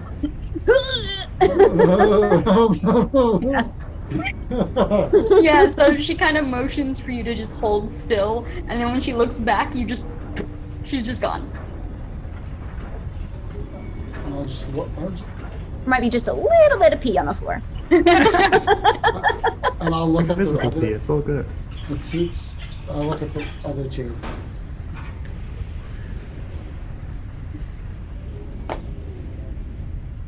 You feel a slight vibration as one of the stomps gets a little bit closer, and you hear whatever the sensor is, beep beep beep beep beep beep, just beep wildly, and the person that was crouched down before stands up, and you hear them just screaming no no, and they go to try to run towards you, and this thing just steps forward, grabs onto it, and just throws it off of the airship, and you just hear the person screaming.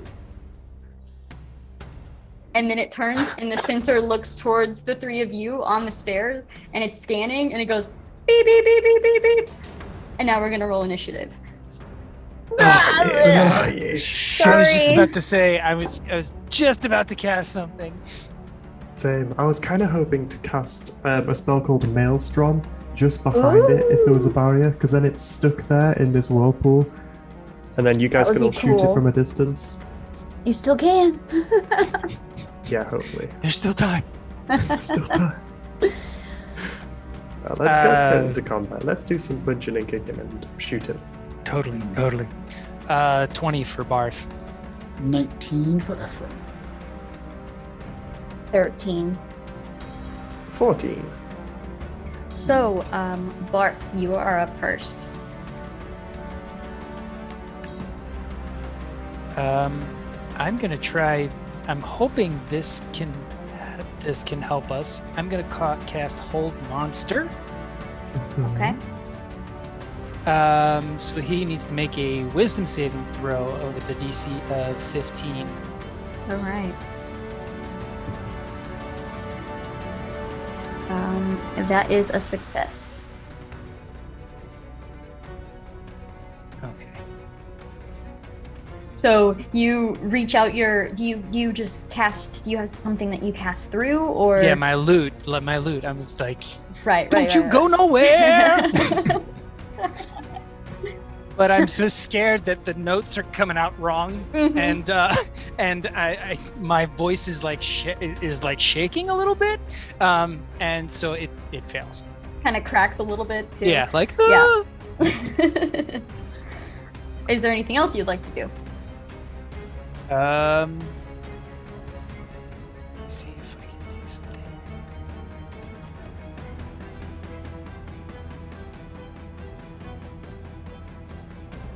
Nope, I'm good. That's all I've got. Do you use any movement? How far away is he from me? He's right at the top of the stairs, and I'd say you guys are probably like halfway down the stairs, so it'd be like maybe 20 feet, 15. Okay, I'm gonna go another 25 feet back. All right, and just rush in down the stairs. Yeah, like You could make it to the bottom of the stairs. yeah, I'll make it to the bottom of the stairs. How far were Um, those stairs? Sorry, can you say that again? Altogether they're about 40 feet, Okay, 40 feet to the bottom Ish. of the stairs. Yeah. And then but you guys were already about halfway. You were kind of moving down them before that. So, Ephraim, you're up. I'll go. I'll go. Well, we're up, milady, and I'll flourish my hand, and the gun will appear. Now we're halfway on the stairs at the moment. Mhm. How far away is the creature from us? About 15, maybe 18 feet. Excellent. If I climb the stairs just a little bit, would I be in range? In range. To fire at him? Oh, yeah, absolutely. So I will take my first attack, and I will use X-Lever. Okay, cool. All right, so you're moving towards him, correct? Yes. Yeah, all right. So you climb the stairs just a little bit, bring up the gun that you just won't let you go, and go ahead and roll to attack. Go ahead and use your proficiency since you have proficiency with the gun. That. One second. That is a. Oh, that is a 19. So you want me to my proficiency with that? Mhm. So that is a 19 plus 4, 23. That's just enough. Ooh. So you Just enough. bring Just the gun enough. forward. You bring the gun up and fire, and you feel that same just blowback. It almost pushes you down the stairs. You have to take a couple steps back after you fire. Go ahead and roll that damage. So it's 8 on the die. Do you want me to add anything to that? Do you fire with Dex? I believe so. Yeah, go ahead and add that. So, oops. Come on now, computer. Don't be like this. So Dex would be 8, 10 damage for my first attack. Okay. And then I'm going to hit it with the good old Eldritch Blast. But what's wonderful about this is that I have Agonizing. So I'm going to do Repelling Blast with that. Which means when I hit a creature with Eldritch Blast, you can push the creature up to 10 feet away from you in a straight line. Beautiful. So let's tackle that. That is another 19.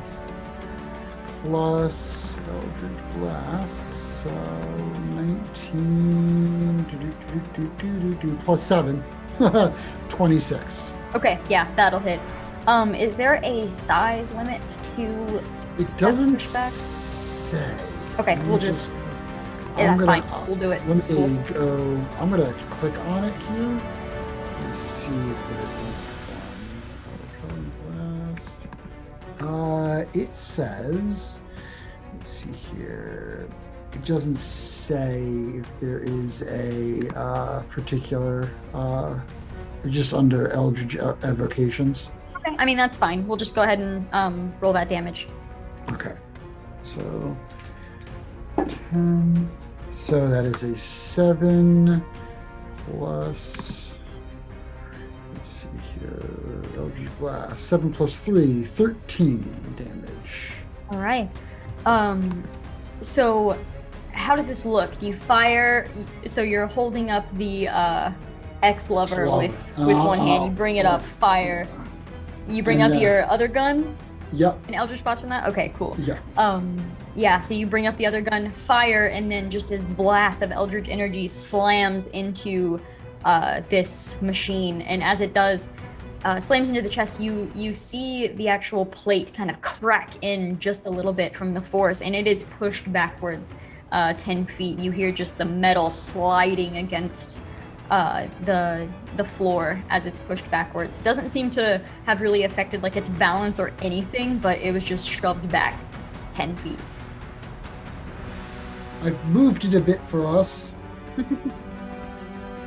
Nice work. Is there Thank anything else you would like to do?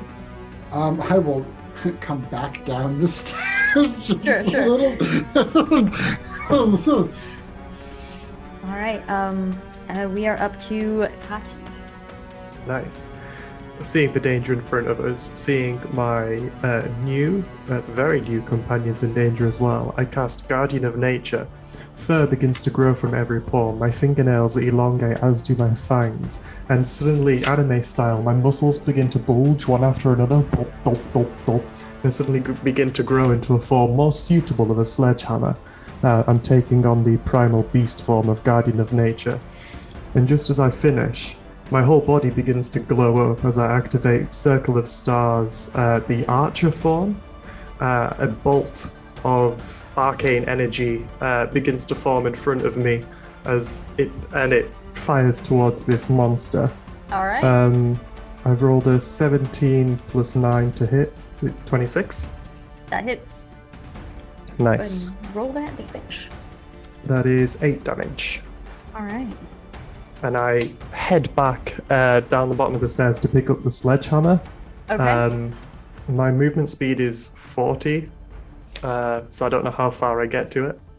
You could make it down, pick up the sledgehammer, and then make it almost all the way back up, but not quite. I mean, you'd probably be Cool. about halfway actually Nice. if you left it at the bottom. So yeah, kind of on your way back up. Yep. I'm Naya. on my way back up. Big glowing primal beast. Barth Perfect. is Holding a like, sledgehammer. Barth doesn't know what just happened, but he's watching the whole time. He comes down, and then goes back up, and is like, "What is that?"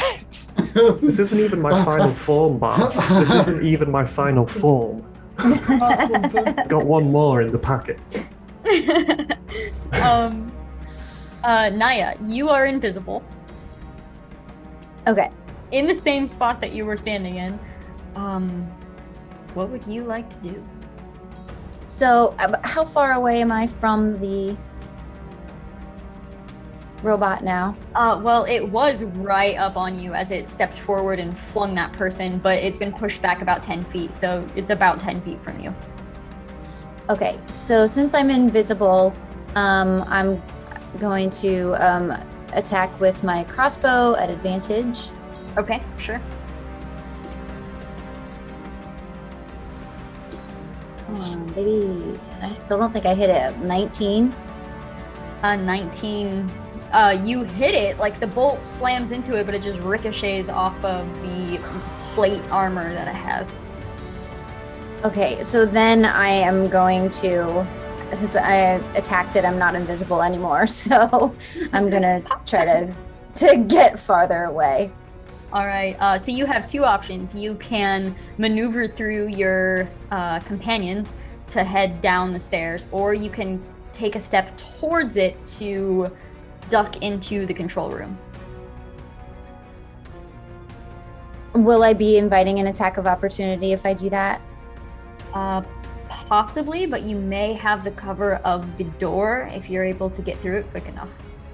Okay, I'm gonna try to do that. All right, so go ahead and make a dexterity check.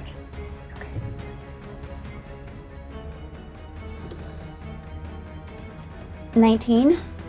Okay, so in my home games, especially with 5e, I like to make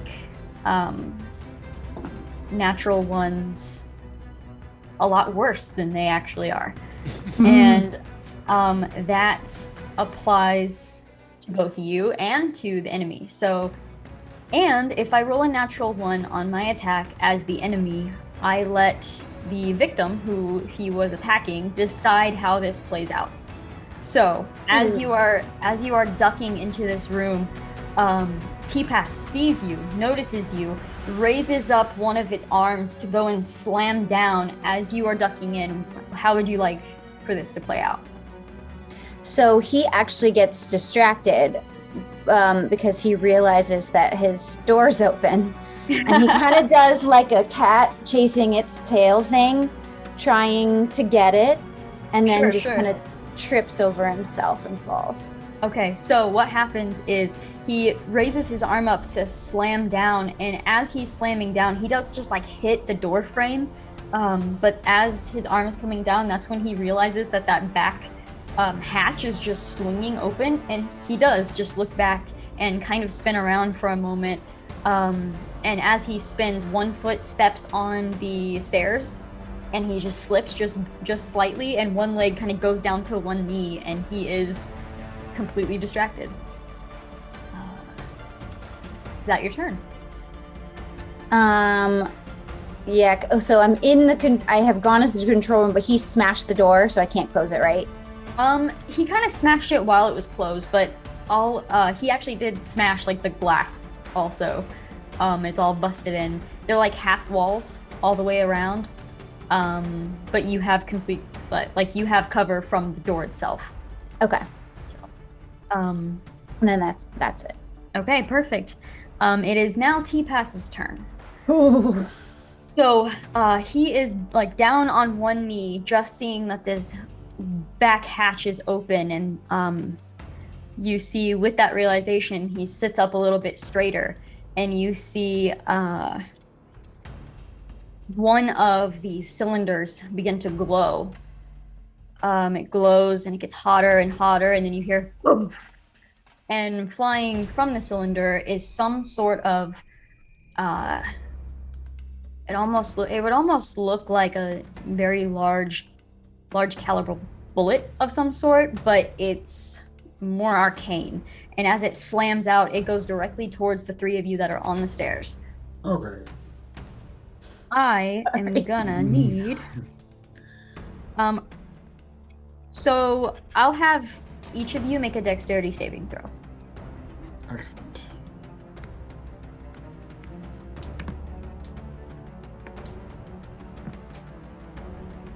That's not amazing. That's okay.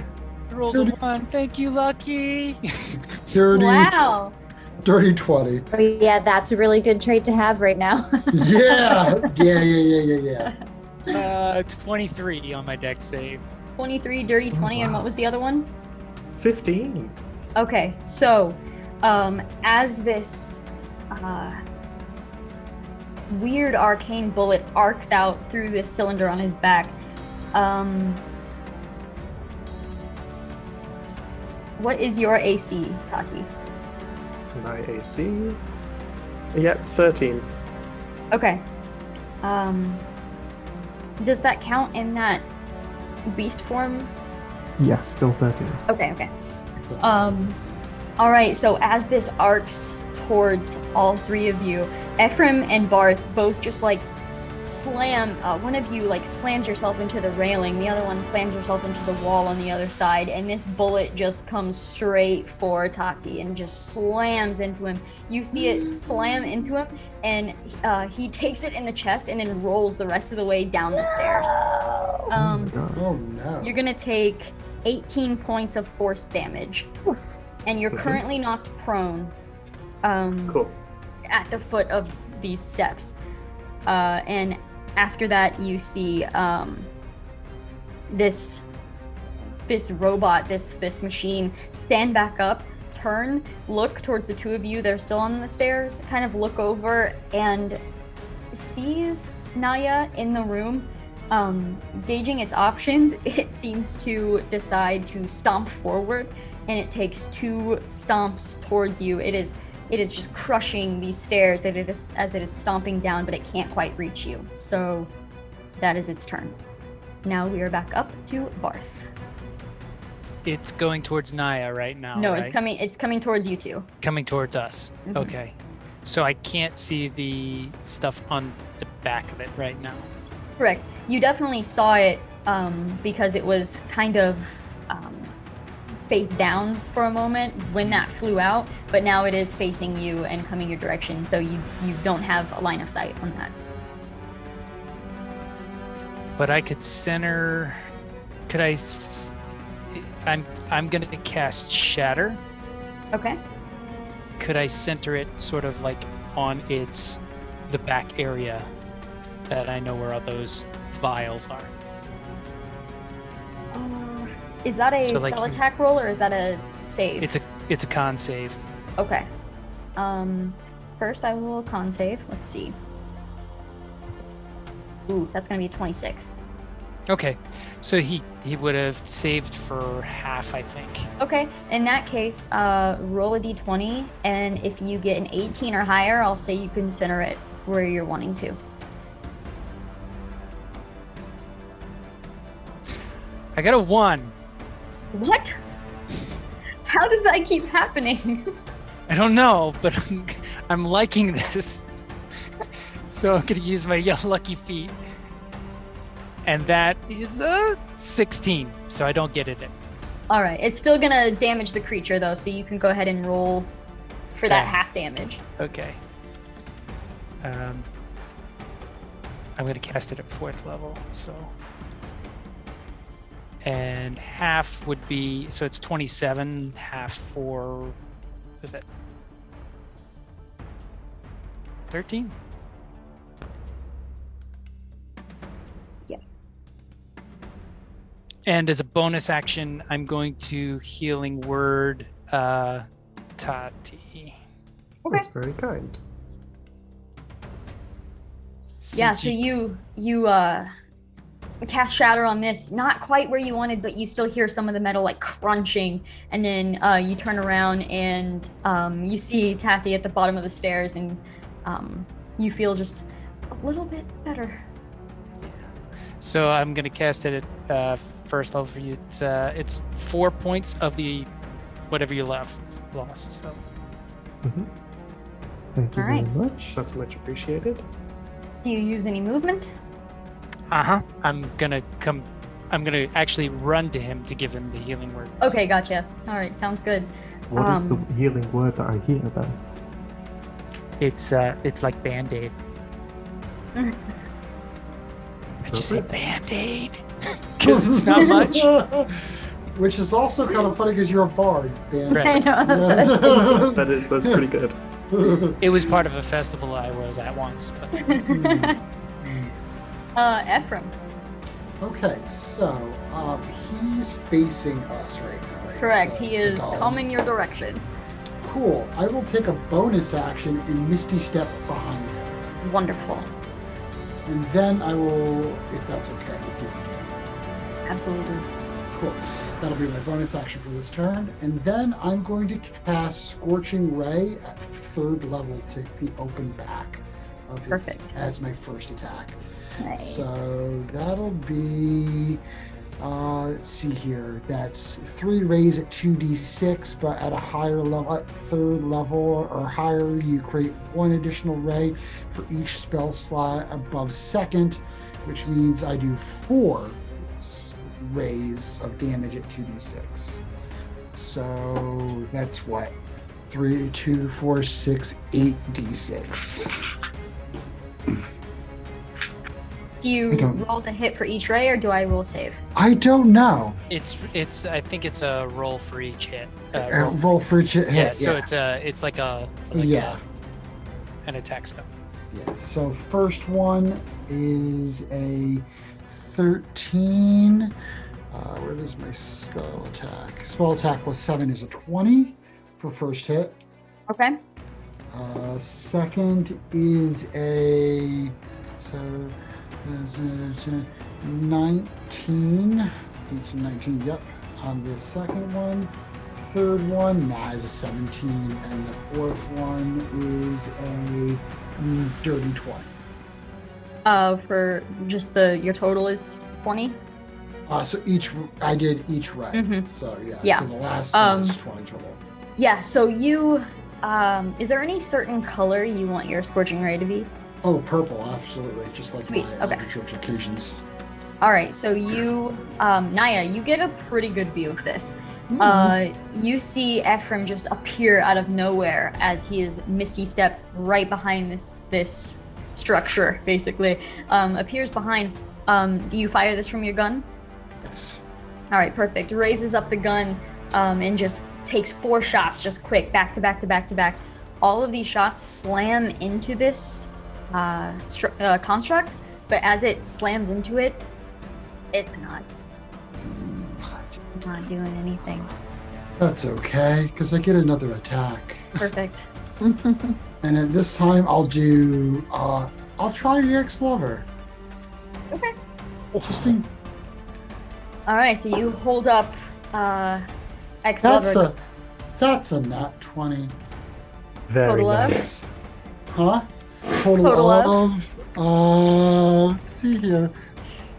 Well, I mean, so I'm using my dex, so normally it's a +7 to hit, but if I'm just using my dex for that, it'll be a 20. No, you're using your proficiency. Oh, okay, so Yeah. yeah, 27 altogether.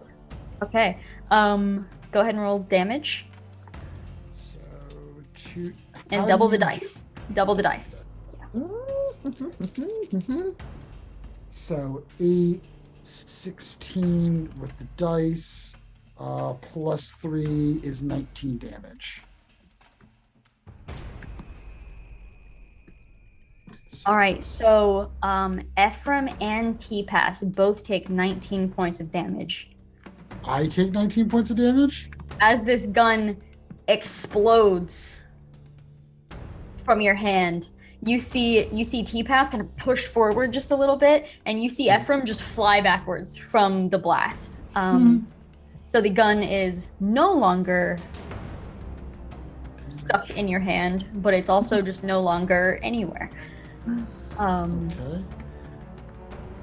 You're not knocked One prone or salty bitch.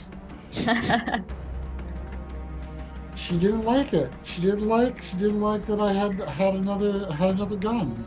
She's not very cool with that. She's not good with sharing.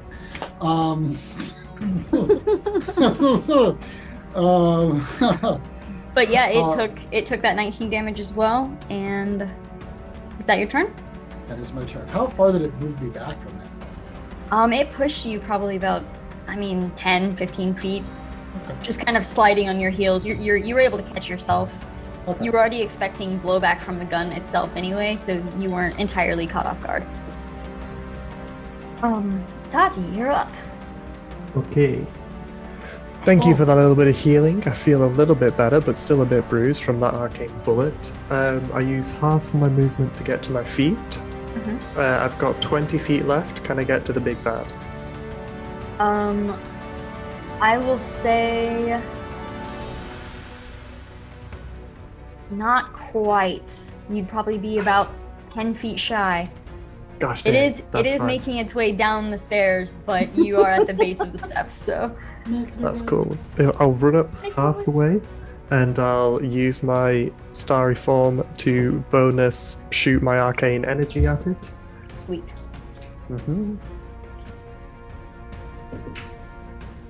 Oh, that is 16 to hit. Not a good roll. No, it slams. It does hit it. You're watching all of these attacks hit it, but it just slides off the armor like it's nothing. Okay. And then I will cast Healing Spirit and summon a friend. This Oh. small friend is like a fennec fox and it glows a light blue, but it's incorporeal. If it's sharing the same space as you, you gain 1d6 hit points at the end of its turn. No action required. And it's currently sharing my space, so at the end of my turn, I will get 1d6 hit points. Sounds like a plan. Do you move anywhere, or are you staying at the base of the steps? Oh, I moved 20 feet up Oh, the yeah, steps you did towards go it. up. Yeah, yeah. Right. And I gain 1 more health. for my small friend. All right. Naya. So I pick my chin back off of the floor from watching Ephraim get blown back by this crazy gun. And then I'm like obscured behind the door, right?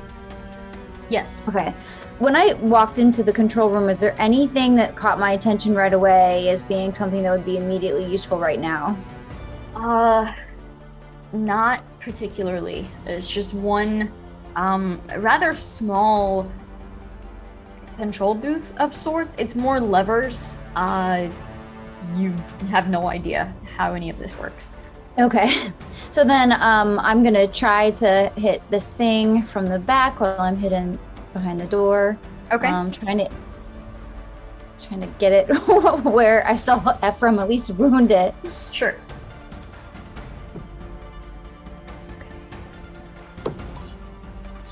Dang it. It's a 17. You were that was crossbow? Yeah. Yeah, so you kind of lean over, fire. The crossbow bolt actually goes into one of the cylinders and just disappears. Shit. Is that your turn, or would you like to go anywhere else? It's still like facing the other people, right? Yeah, it's currently very interested in the other three, or the other two, yeah. Okay, I'll stay. That's my turn. Okay. All right, T-Pass's his turn. Barth and Tati, you watch as this construct kind of reaches out its arms, and you see some sort of gust of wind from each elbow just push it up ever so slightly, and it moves forward to the point where it's looming over you, Tati. And as it's looming over you, it just slams down on top of you. Stink. No! Why you gotta go after my dog friend? Glowy dog don't like this. That's gonna be 21 to hit. That certainly hits. Rather accurate. That's gonna be 24 points of bludgeoning damage. As it slams down, it doesn't quite the foot itself doesn't squash you or anything. It actually slams down almost just right in front of you, and the slam actually Barth, go ahead and make just roll a d20.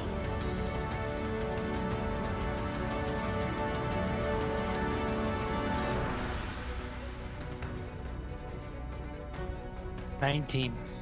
Okay, so this slam pushes you again down the stairs. You're not rolling down the stairs, you're just flying down the stairs. And there's this moment where Barth realizes that he's about to be squashed by his new dog friend. Is that what you said? Yeah, my dog Yeah. friend. Yeah. As he's just flying towards you. With that 19, do you try to break his fall, or do you get out of the way? Out of the I way. would probably get out of the way. I'm a small dude. Yeah, so you just rush out of the way real quick. Sidestep. Tati slams into the ground. It does not say you are knocked prone, so I'm just gonna say you like slam and do a little roll and stand back up directly beside Barth. But you definitely felt that impact. It definitely hurt. And then it's gonna take its second action to do the same thing, come up, push down, and now it's gonna try and slam on Barth. 26. Oh yeah, that hits.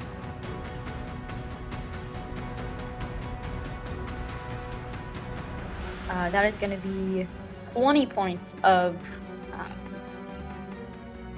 bludgeoning damage. And go ahead and make another dexterity saving throw for me. 20, dirty 20. Good. Because as it slams down, you feel your body pushed towards the edge of the ship itself. and you're thrown over the edge, but you're able to reach out and grab onto the actual railing of the edge of the ship, and you're dangling on the side of the ship now. It was not quite enough to throw you off, but it got damn close. Wow. That is T-Pass's turn, and Barthius, you're up. Yeah. I'd like to get back onto the ship. So Crazy. I'd like to get back on the ship and move towards it a little bit at this point. So I guess I'll. Is that just movement, or do I need to make a? I'll say make an athletics roll. Okay. Oh boy. 5. Because I rolled a 2. If I could have rolled a 1, it would have been better. But All right, so I will say you have two choices. You can either take that 5 and stay on this side, or you can sacrifice all of your movement to just fall over the edge. I'll sacrifice all my movement, fall over the edge. All right, yeah, you managed to just pull yourself up, fall down. You are slammed down on the ship, happy to feel solid floor beneath you. And then I'm going to. Throw up. Well, I'm finished. Exactly. When I finish throwing up, As a bonus action. I would like to free interaction with my lunch. do I? You could inspire yourself. I'm trying to figure out what I want to do here. He's now changed his name from Barth to Ralph. Just start singing. Yeah, I think I'm going to.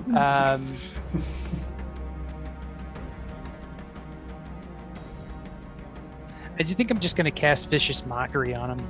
I'm going to call him dirty words and tell him that his mother was a toaster. And You just fall over this edge, just growling all of these that your mother Yeah, was I'm like, toasting you. your father was my Frigidaire, all these things that just, and I'm going to cast the Vicious Mockery at him. So he needs to make a wisdom saving throw with a Wisdom.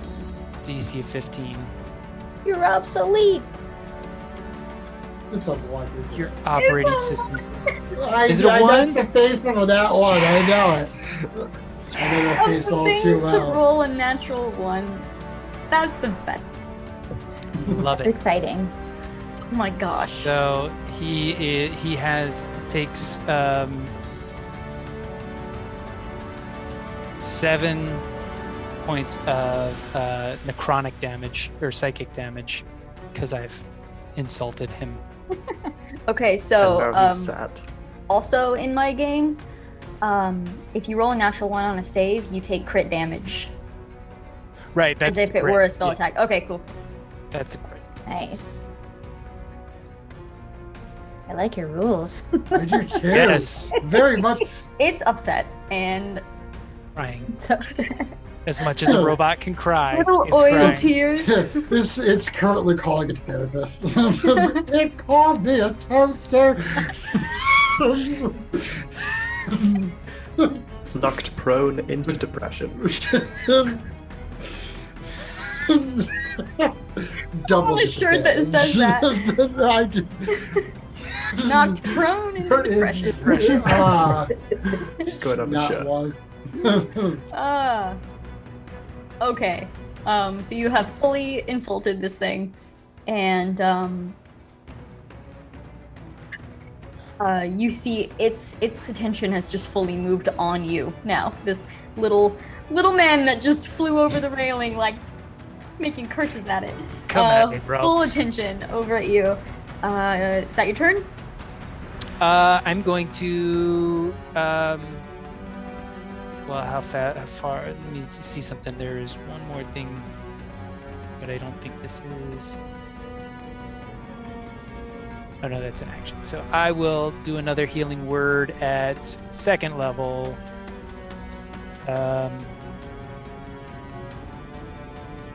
On Tassie. Space dog? Yeah, Right. on my space dog. Next Um, on CBS, my space dog. 9 more points of healing on you. That's loads. Thank you so, so much. All right, and then Ephraim, you're up. I'll go, hey, Biggins, why don't you pick on someone your own size? And I will fire Eldritch Blast at it. And I will use Agonizing Blast with that. Okay. And since I am above 3rd level, I get 3 blasts. Sweet. So the first one is a nat 20 Perfect. with a lot. The second one is an 18. I'm just gonna get everything for you here because You have like a +7 or something. yeah plus That 7. one should hit then. 20. So the first one was a nat 20 with a 7, so 27. 18 plus 7, so 25. Yeah. Third one is not going to. It's an 18. So it is, let's see here. Eldritch Blast is 1d10. I did hit on the first two, yes? Yes. Okay. So the first one is a nat 20. So that is a 6, 12. And then I get a +3 with Agonizing Blast. And what is that? And +3, so I said what, 12? 18 for the first one. And then that is 5, 8 for the second one. All right. I will then do a Action Surge, and I will go again. Sweet. Same thing. 3 Eldritch Blasts. Absolutely, Okay. right in its back. Like to think you're just like. Yes. The first one is a 16 plus 7, so was that 23? 23 just hits. Holy cow. Second one is a 16 plus 7, 23. 23 again. Third one is a 16 plus 7. Jeez. So Yep, all 3. okay, let me get a couple d10s here. So I'm just going to do this all at the same time. Let's see. Yep, that's a d10. So that is 9 plus 16. 16 and 6 is what, 21? 22. 22 plus another 6. No, plus another 9 because it's 3 points of extra damage for each blast with Agonizing Blast. Yeesh. Damn. All right, so you are standing up at the top of these stairs, and you just train your gun. Gatling gun. Pretty much, you just train your gun down at this thing's back. As its attention is turned towards Barth, you're just firing at this thing. Each Eldritch Blast just slamming into it, just one after the other, after the other, after the other. At the moment, it'd be like fanning my gun. Yeah. Blam, blam, blam, blam, blam, blam, 100%. blam. It just keeps on going. It's like an action movie sequence where they just don't load. Yeah, They just, water they bullets. just keep just going. There was a firefight here. Exactly. All right, perfect. Do you use any more of your movement, or are you staying at the top of the stairs? I will. No, I will. I could do a bonus action. Do Misty Step again. I will bonus action and Misty Step now in front, nearest Barth and Tati. Perfect. Tati, you're up. Excellent. You're just being thrown around everywhere. I'm like a rag doll. This guy just sees like a light and goes for it. He's like a moth. So, am I good enough? Am I close enough to hit it with my Yes. hammer now? Yeah. Excellent. Let's give this a go. I have advantage with strength-based attack rolls thanks to my bestial form, Oh, yeah. which is great because one was a 2, the other was a nat 20. So I'll take the nat 20. Beautiful. I'm very pleased. So that's 14, 24, 36. So that's 36 various damage plus 1, 37. And then I'll hit it with my arcane super bolt. Okay. And that's 21. 21. 21 damage, or was that a roll to hit? That was roll to hit. Okay, okay. No, wait.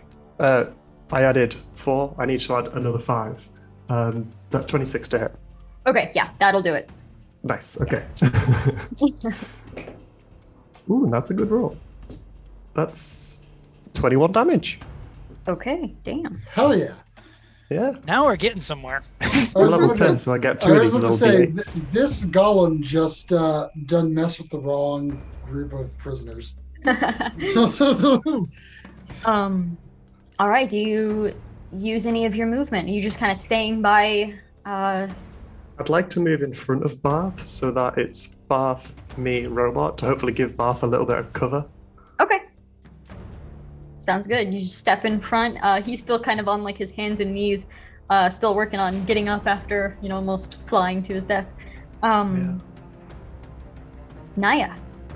So Naya is frustrated because she's been missing her shots, but she's also very impressed with her companions just like blowing this thing up.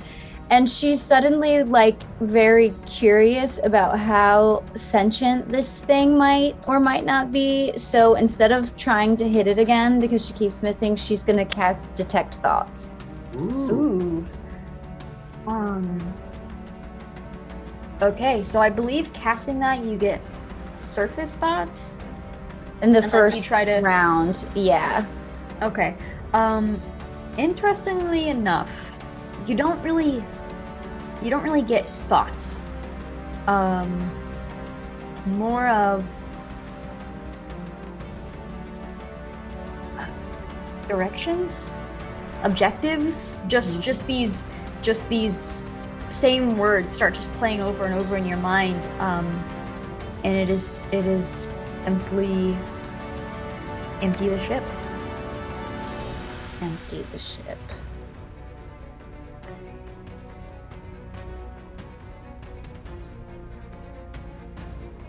And it doesn't quite come across as words to you. Like, it's not something that this thing is thinking, but it is something that you're suddenly feeling. Like, for a moment, you're like, I should empty that. And you're like, wait, no. You just kind of gather that is what you're getting from this creature. Oh, I'm sorry if that was loud. Okay. That's its objective.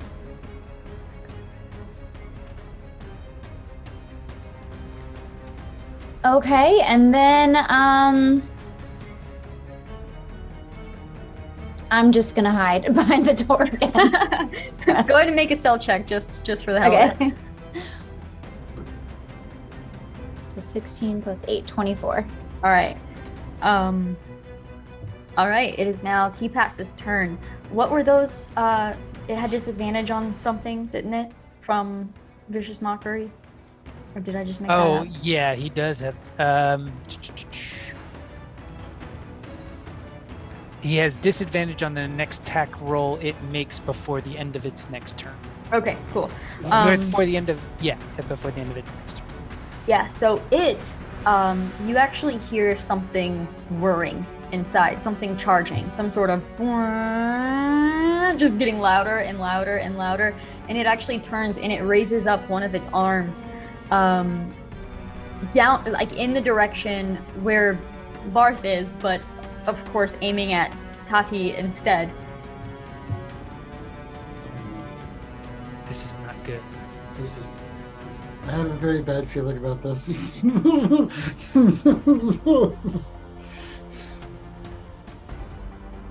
So Tati, I'm gonna have you make a dexterity saving throw. And do? I'm scared.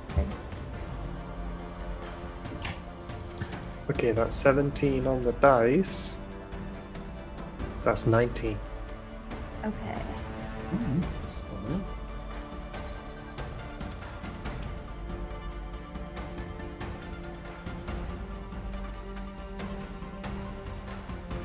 Okay, so you're gonna take 24 points of radiant damage. As this beam just flies from its fist and slams into you. Barth, you have a perfect view of the outline of Tati, and then light just illuminating. Did I just cut out for a second? Yes. Just for a second, yeah. Just for- Okay. touched. Okay. It was like, hey, internet connection's unstable. Never mind, you're good. So I was like, what's true here? Yeah, you just see light illuminating the outline of him for a moment as this beam just slams into him. He is slammed up against the railing of this thing, and you reach up and you're able to hold on to him and keep him from flying over the edge. And then you hear the whirring start again, and you're like bracing for impact, and it just raises its arm up and fires, and you see this beam fly out and slam into one of the posts that are supporting the sails. No. Slams into the post. You see it crack and shatter and just spin outward, and the whole ship just drops slightly. And it is kind of bobbing right now. That is T-Pass's turn. Barth, you're up. Who's around him right now? Like, around the machine? Is he like by himself? 10 feet away, 15 feet away? He's pretty close. No one is like right up on him, but Ephraim and Tati are both right here beside him. Okay. Problem is that... So I'm gonna run under Tati's legs, Okay. because I'm small, and get pretty close to him, and I'm gonna cast Thunder Wave, which is a cube, 15-foot cube centered around me. On Okay. you. So there's 15 feet cube in front of you. Yeah, in front of me, and I'm gonna put it in front of me at the machine here. I'm gonna do it at 4th level, and he needs to make a con saving throw of 15. He's probably gonna make it, but he still takes it. He does make it. 24. So he'll take half damage. Okay.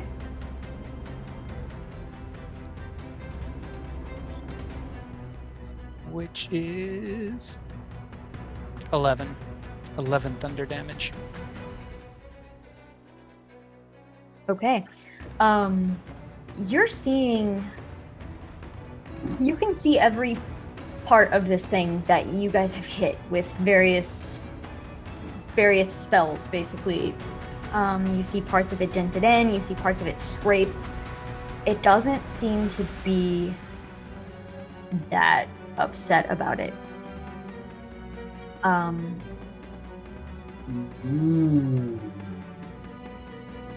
Wait, it doesn't seem to be that upset about what?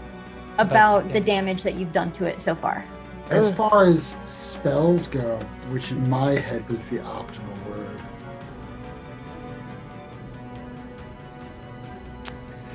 So I'm gonna yell, because talking's a free action.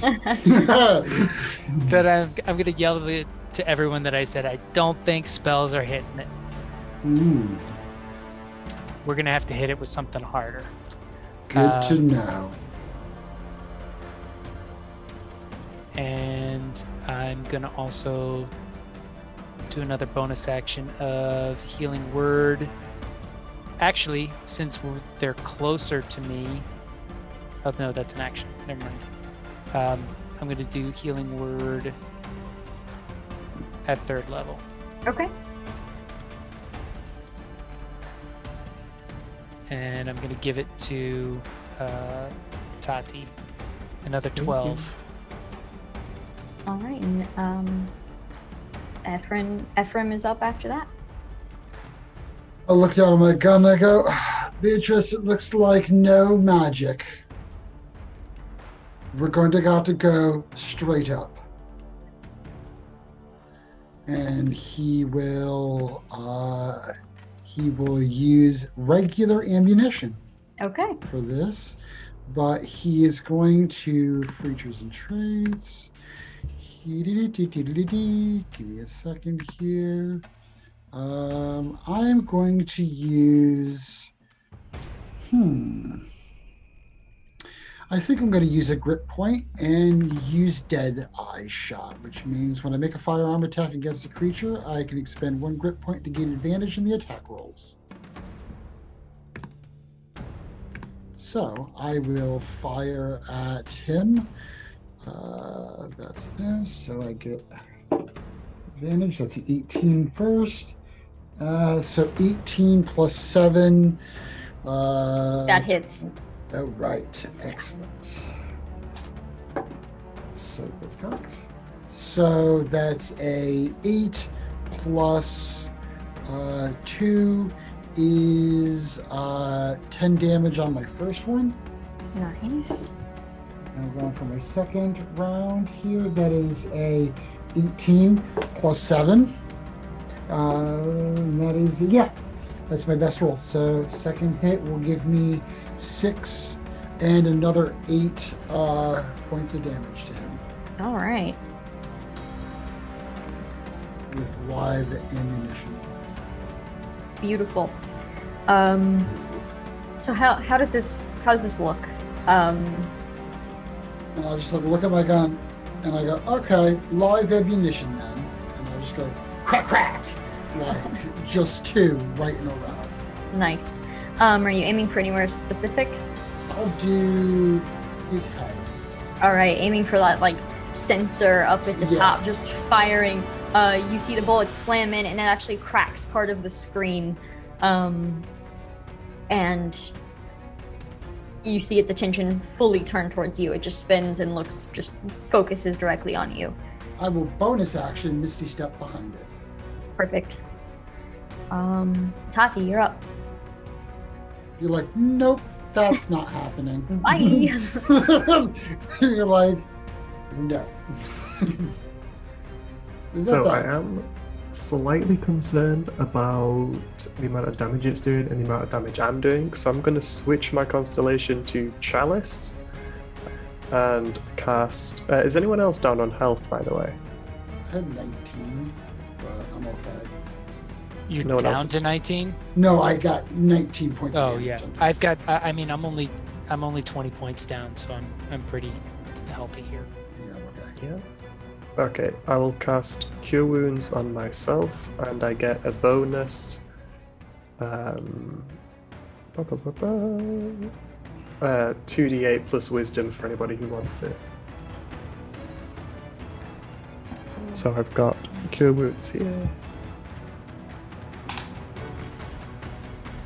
So that's 16, and then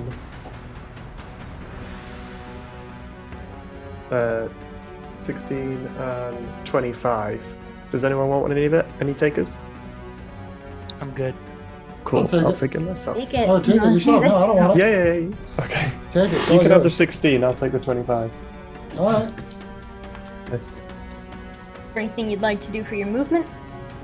Absolutely. I would like to move 20 feet. Yeah, I'll back up like 20 feet, so it's like me, the robot, the edge of the ship in that sort of formation. Okay. Yeah. Yeah, so you're backing up. Naya. So where it fired at where the sail is, or the post, I guess it's not. Is that something that we have access to, or is it outside the ship? So you're currently in the control booth. Mm-hmm. You can look out and you can see the exact post that was just blasted out into space, basically. It is something that you could climb up if you wanted to. It is on that just main front deck area that you'd be able to climb up and see. It is just no longer connected. Whatever sails were on there are just ripped off and gone. They're gone. Yeah. Oh, okay. And the whole ship itself is doing one of these. As you are just like holding on to the control booth, looking out at this, you can see your friends at the bottom of the stairs below you right now as well. Okay, and how far away from the edge or like the side of the ship is T-Pass? He's pretty close to the edge right now, because he had just brought his attention to Barth, who was close to the edge, and hasn't really had much movement since then. So he's standing pretty close to the edge. Okay, so I'm just gonna shout out. Its objective is to throw everyone on the ship off the ship. I say we turn about and throw it off. So I'm just giving that shout out guidance to everybody, and then I'm gonna try again one more time to hit it with my crossbow. All right, just from up here, you're just like, go for it.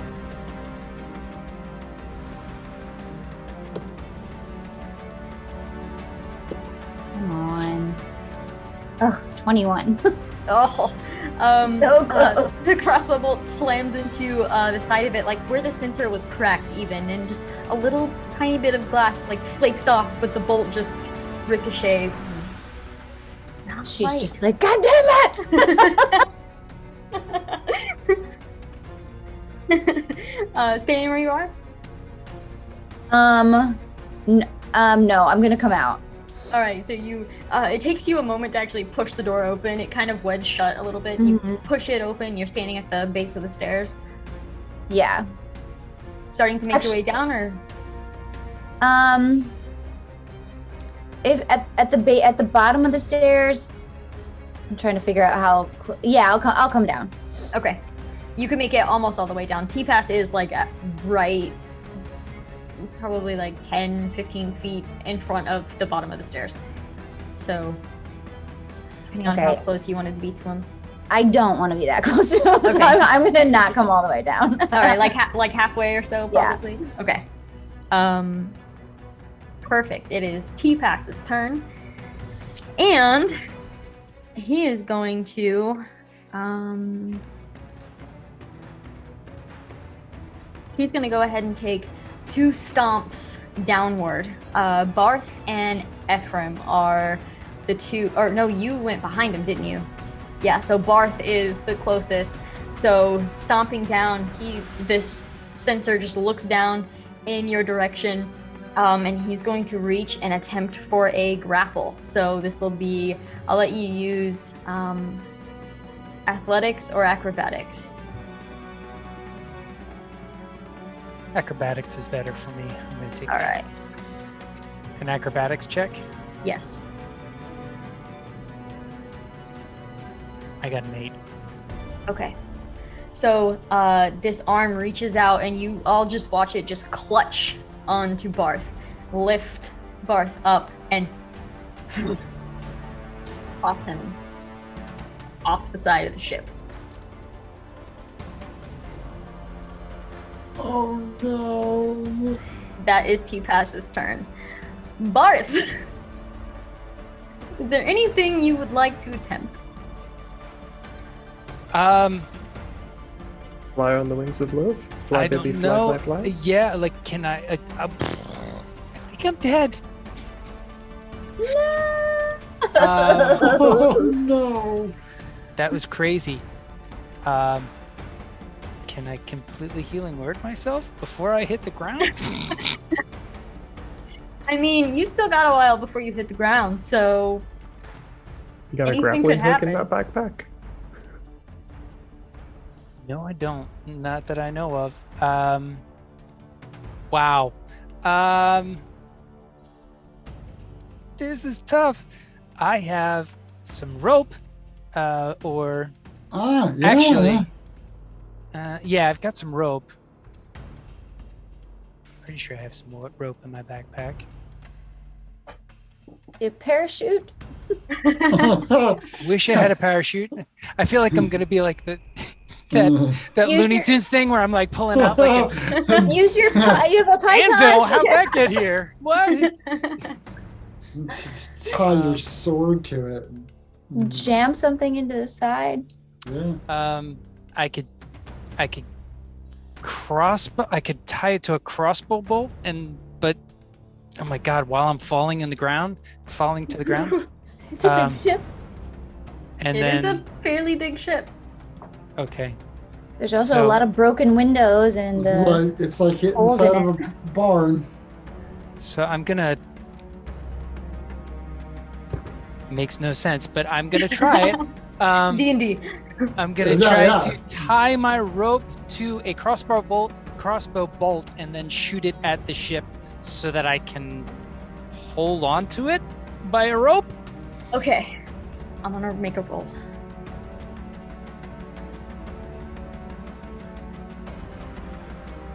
Make an attack roll. Question With- mark. With my crossbow. Yes. Oh no. It's a 10. Okay. So we're gonna come back to you. Okay. oh my God. I'll just sit here. How far away? Hang in there. How far away Literally. is T-Bass from there? Did you just Missy step like right behind him, or were you Right kind of up the stairs a like- little bit? All right, like so right I behind mean him. probably like 10 feet. Am I at the top of the stairs or No. like? No, you'd be at the bottom of the stairs. I can 'Cause- see my house from here. Movement speed 35 feet, but I have a cat. I would like to attempt to climb on his head Okay. since he is otherwise engaged with some other folk. Sure. Make a athletics or acrobatics. I'll let you choose. Let's see here. Athletics. Acrobatics, much better. I figured. That's a nat 20. I rolled a natural 1. So I'll climb to like the top of this golem, I guess. Okay. And just press my gun right to its head. Okay. And I'll just take all my actions. Perfect. Now I'm gonna get nat ones because that's how the universe works. Right. I'm not sure if this was the best idea, because aren't your guns ranged weapon attacks? And you're within melee range. That's so you've very got true. disadvantage on all of I your do. attacks. So But that's I would say with that natural 20 just now, I'll give you advantage on the first one, so that'll be just a straight roll okay. for that first one if you'd like. Straight roll is no. 18 to hit. Yeah, as you go to fire, it actually is able to maneuver its shoulders, and it does so, and you fire off into nothing. It just goes into the clouds. You have no idea. Second is at disadvantage. Nope. Nada. Same thing. It is just spinning around at this point now. It's taking a couple steps. The ship is shaking and moving even further. And you just hear the gun just firing with nothing. Are you ending your turn on? No, I'll jump off. Okay. All right. Behind? Mhm. Sure. Tati, you're up. I'm going to change my constellation to dragon. I'm going to, like a comet with a great long golden tail, I'm going to take off with my new flying speed after my best friend Barth. I'm coming for Alright. you, bud. I'm All coming right. for you. So you just I'm going to dash. you if just possible. dive off of the ship. So Fantastic. Barth, how this worked was I rolled a d20 to see if this was even possible. And I rolled a 20. So I was like, okay, sure. And as you're falling down, you're able to tie the rope secure, and you're like, okay, this could work, this could work, this could work. Your stomach is like in knots. You aim the crossbow and you fire it, and the crossbow goes. No connect to anything from the ship, so you're just falling. And there's this moment where you're like, I'm gonna die. And then you look up and you see, describe what he sees flying down. Well, toward all him. he'd see is a bright golden light getting closer and closer. So You're dead. I was like, this is So it. here it is, It's my guys. moment. I'm like Okay. doing all the things I never did. I did wrong in life. I the bright light. Come on, Grandma. the bright light grows arms and carries you like Just- I've married you, like we're breaking through the threshold. Yeah. Back up to the ship. Back onto the ship. I'll say, is there anywhere specifically on this deck of the ship you would like to aim for? I'd say like not within 10 feet of the murder robot. Anywhere else that's a little bit covered, so he's got like chance to heal himself up or get his bearings or like vomit or whatever it is he needs to do. Sure. I'd say you can either land like behind a couple of the posts or up the stairs, if you'd like. Yeah, maybe up the stairs is a good Okay. idea. Sure, easy enough. So, Barth, you are set back down onto the deck of this ship. This is amazing. Oh my lord. That's me over. That's all my actions and movement and everything. All right. Naya. That sucked. So the T-Pass is still fairly close to the edge, right? Yes. I am going to cast Silent Image and make it be an image of a humanoid person. Looks like similar to the crew member we saw, standing right at the edge. Okay, like on the railing, kind of. Mm-hmm. Okay, perfect. Noted. And Is and there- it's got like kind of a come and get me like. Okay, sounds good. Anything else? And then I'm gonna try to see if I can find some place to hide. Okay. Maybe some rubble. Yeah, there would be like debris and rubble and overturned stuff. furniture or something. Go ahead and make a stealth roll. Okay.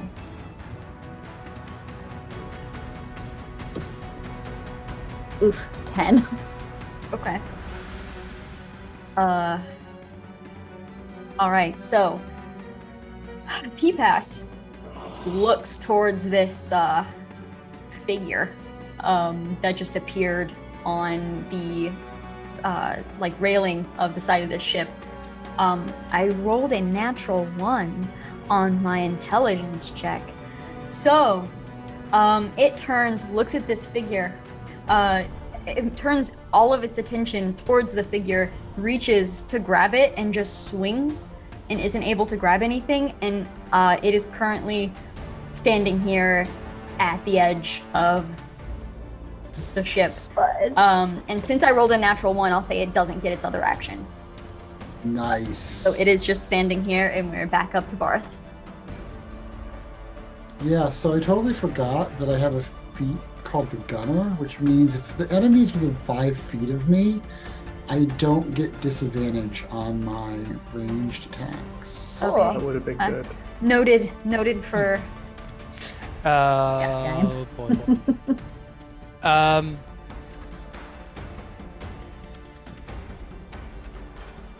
just I a don't know little what cloud. to do. This looks like a big blurry cloud shifting by behind you. I Do you think have I'm- any Thunderwave left? I do have Thunderwave. I have Thunderwave at 5th level if I could, Oh, damn. but it's been running on it's been saving on all my throws. So I'll cast it. I'll just see it still saves for half. Cast Thunderwave at 5th level. Con save 15. All right, so I would assume you're like just running down the stairs to right behind this thing. Cast Thunderwave. Yeah, trying Okay. to push it over. What's the save? 15. 15. It's con save. I shit you not. Oh my god! Yes! I was like, I'll roll a different dice because I'm just rolling ones with that other one. I In roll my a ha- different die. In Oh, my no, head, wait. I was like, not one, not So one, not he one. takes would be 12d8 thunder damage plus he's pushed 10 feet from me. Go ahead and roll that thunder damage. Yes.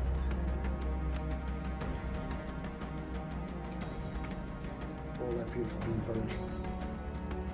42 thunder damage.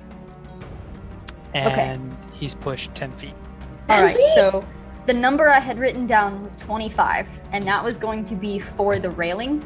So if you could deal over 25 damage, the railing would bust, and it would in fact be pushed 10 feet. So, tell us how this looks as you blast this construct off of the ship. So before I do anything, I thank Tati for saving me. But then I was like, but we're not done yet.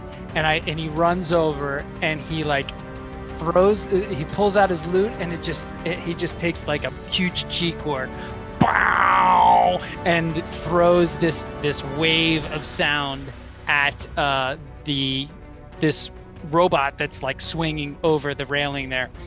And it just pushes. It's so loud that it just pushes, and you hear the wood creaking, and then it just snaps and pushes them completely off the ship. Yeah, you see this construct fall over the edge, and then just free falling down. And there's this brief moment where you're like expecting to see it come back up, and it just doesn't. I'm like afraid to turn around because I'm just like like the Terminator thing. Yeah. It's just like. So, for the time being, we're still in initiative. So, Ephraim, is there anything you would like to do in this moment? I'll look over at Garth and just.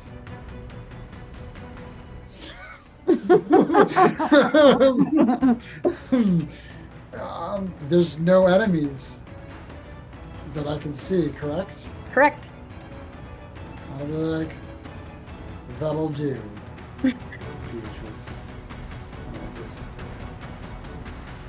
extend my hand out and will disappear in a like purple, like smoke or whatever. All right. Tati, is there anything you would like to do? I'd like to stalk over to wherever my hammer is lying on the floor. I forgot where I dropped it. I think it was at the bottom of the stairs again. Mm-hmm. And I'd like to Yeah. pick it up again, just in case. I'd like Perfect. to peer over the edge, just to be sure he is falling. Make a perception check. Thank you very much. He's really climbing on the bottom of the ship. We just don't see. I'm not. My perception is a +9, so let's see. That's 23. 23. He is in fact falling. But with that roll, you hear.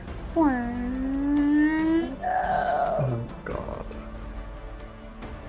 I holler, like hit the deck. All right, Naya. Is there anything you would like to do? So hearing Tati shout, hit the deck, I'm like, oh crap, something. It's coming back up or something's coming. So I'm gonna try to get away from the side, and I want to actually go back up toward the control room because now I'm thinking if it is still falling, we're gonna need to figure out how to right the ship. Sure. You start sprinting up the stairs towards the control room. And it is at this point that this huge beam of radiant energy just slams through the floor of this ship. It slams up almost directly in the center of this front deck.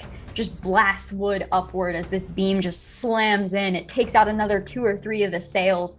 As it does so, the whole ship rocks like this. From the impact and then levels out, but as it's leveling out, it actually begins to nosedive. And you are quickly like helicopter twirling down towards the ground at this point.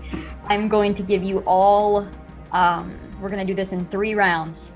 So we're no longer in initiative. You're all acting on the same round. Round 1, what are you doing? Holding on for dear life. That's a valid option.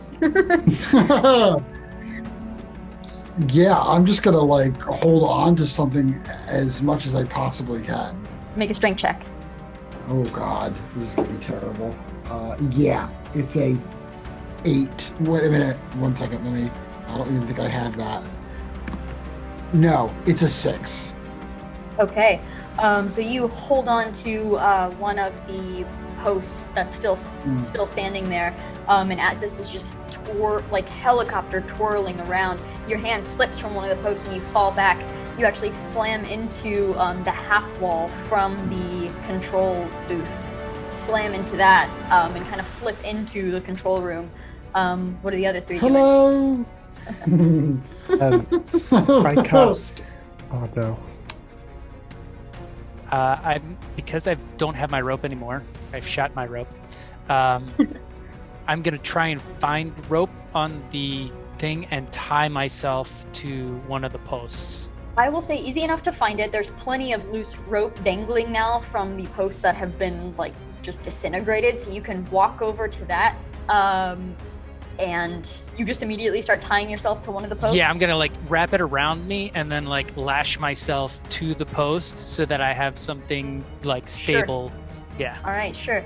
Are you going for more of a strong knot or more of a knot that you're not? Are you like knowledgeable about different knots, or are you going pure strength? Just try to make this.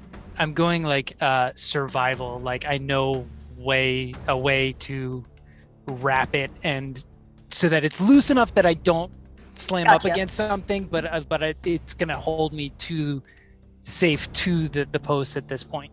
Okay, go ahead and make a survival roll then.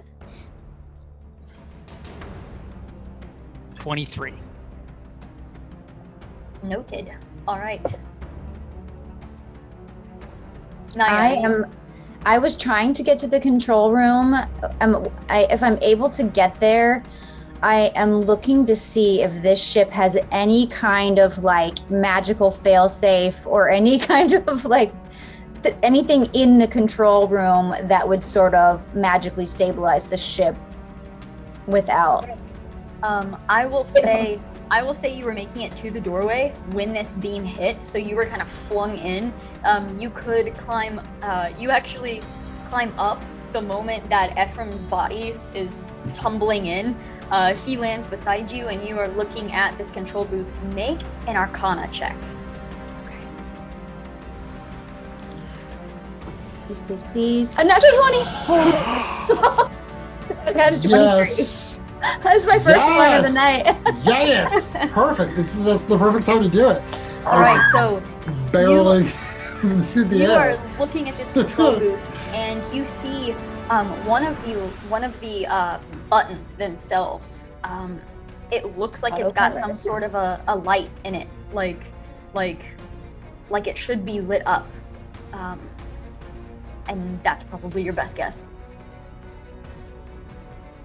Okay, so I'm guessing like all the other, things that we have seen that were disturbed by this sort of movement of children. Mommy's about to crash and burn here.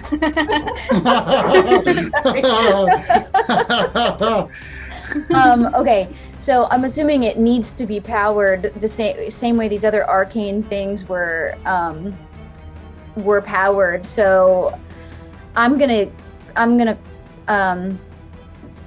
tell Ephraim, and I'm just gonna call out to everybody like, we need magic in here. We need magic in here right now. You're just screaming for magic. Yes, and I'm trying to see. I'm just gonna use the energy that I normally use for my mending spell, and just try to focus that mending on this button. Okay. All right. Tati. I hear her calling. No, go ahead. Nice. Yeah. I hear her calling, we need magic, and I cast Conjure Woodland Beings. I'd like to conjure 8 pixies, CR quarter. Okay. Pixies once a day can cast Polymorph. And I'm going to turn us all into bald eagles so we can fly. Okay. Sorry, guys. So just in case, at least we can fly. Okay.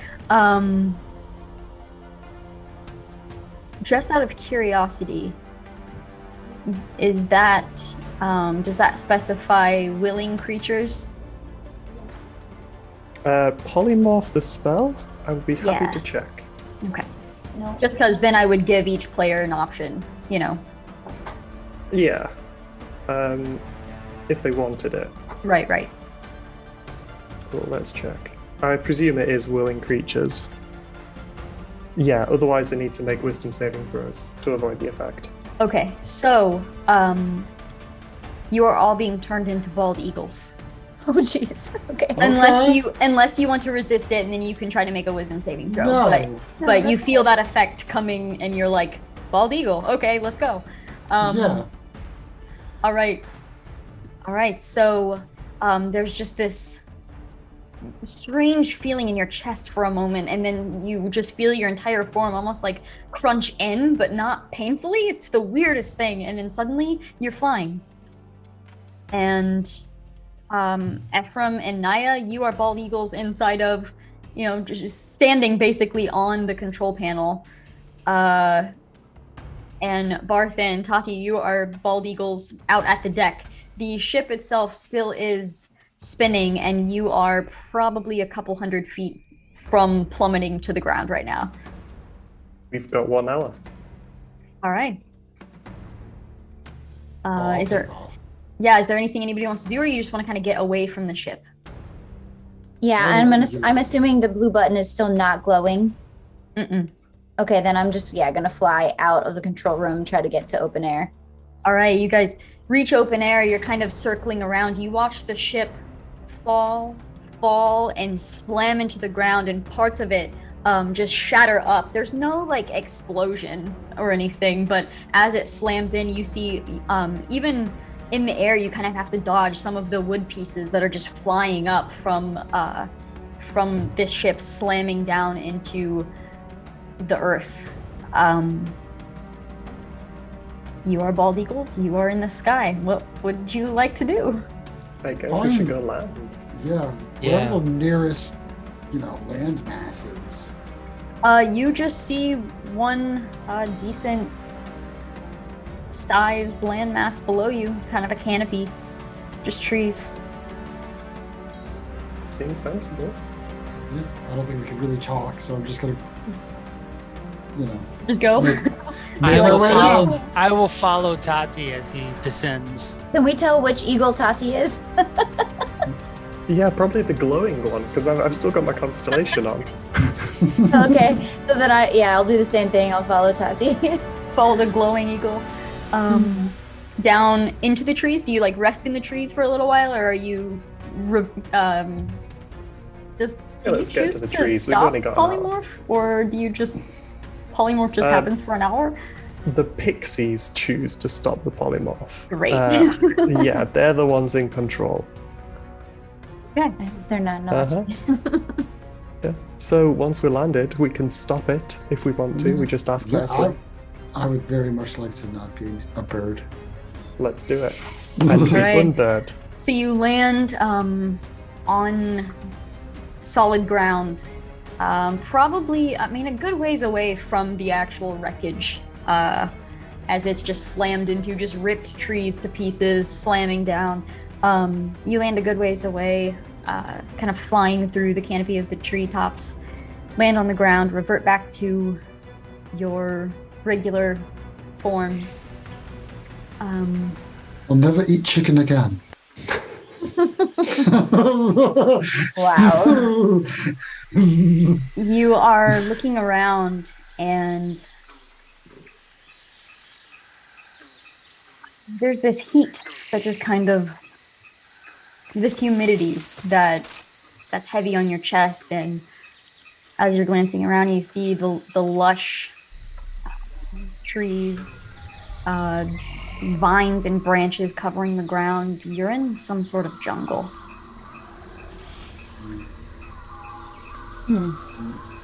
Wonderful. And you hear in the distance a very loud but distant roar. The noise of this crash seemed to have gotten something's attention.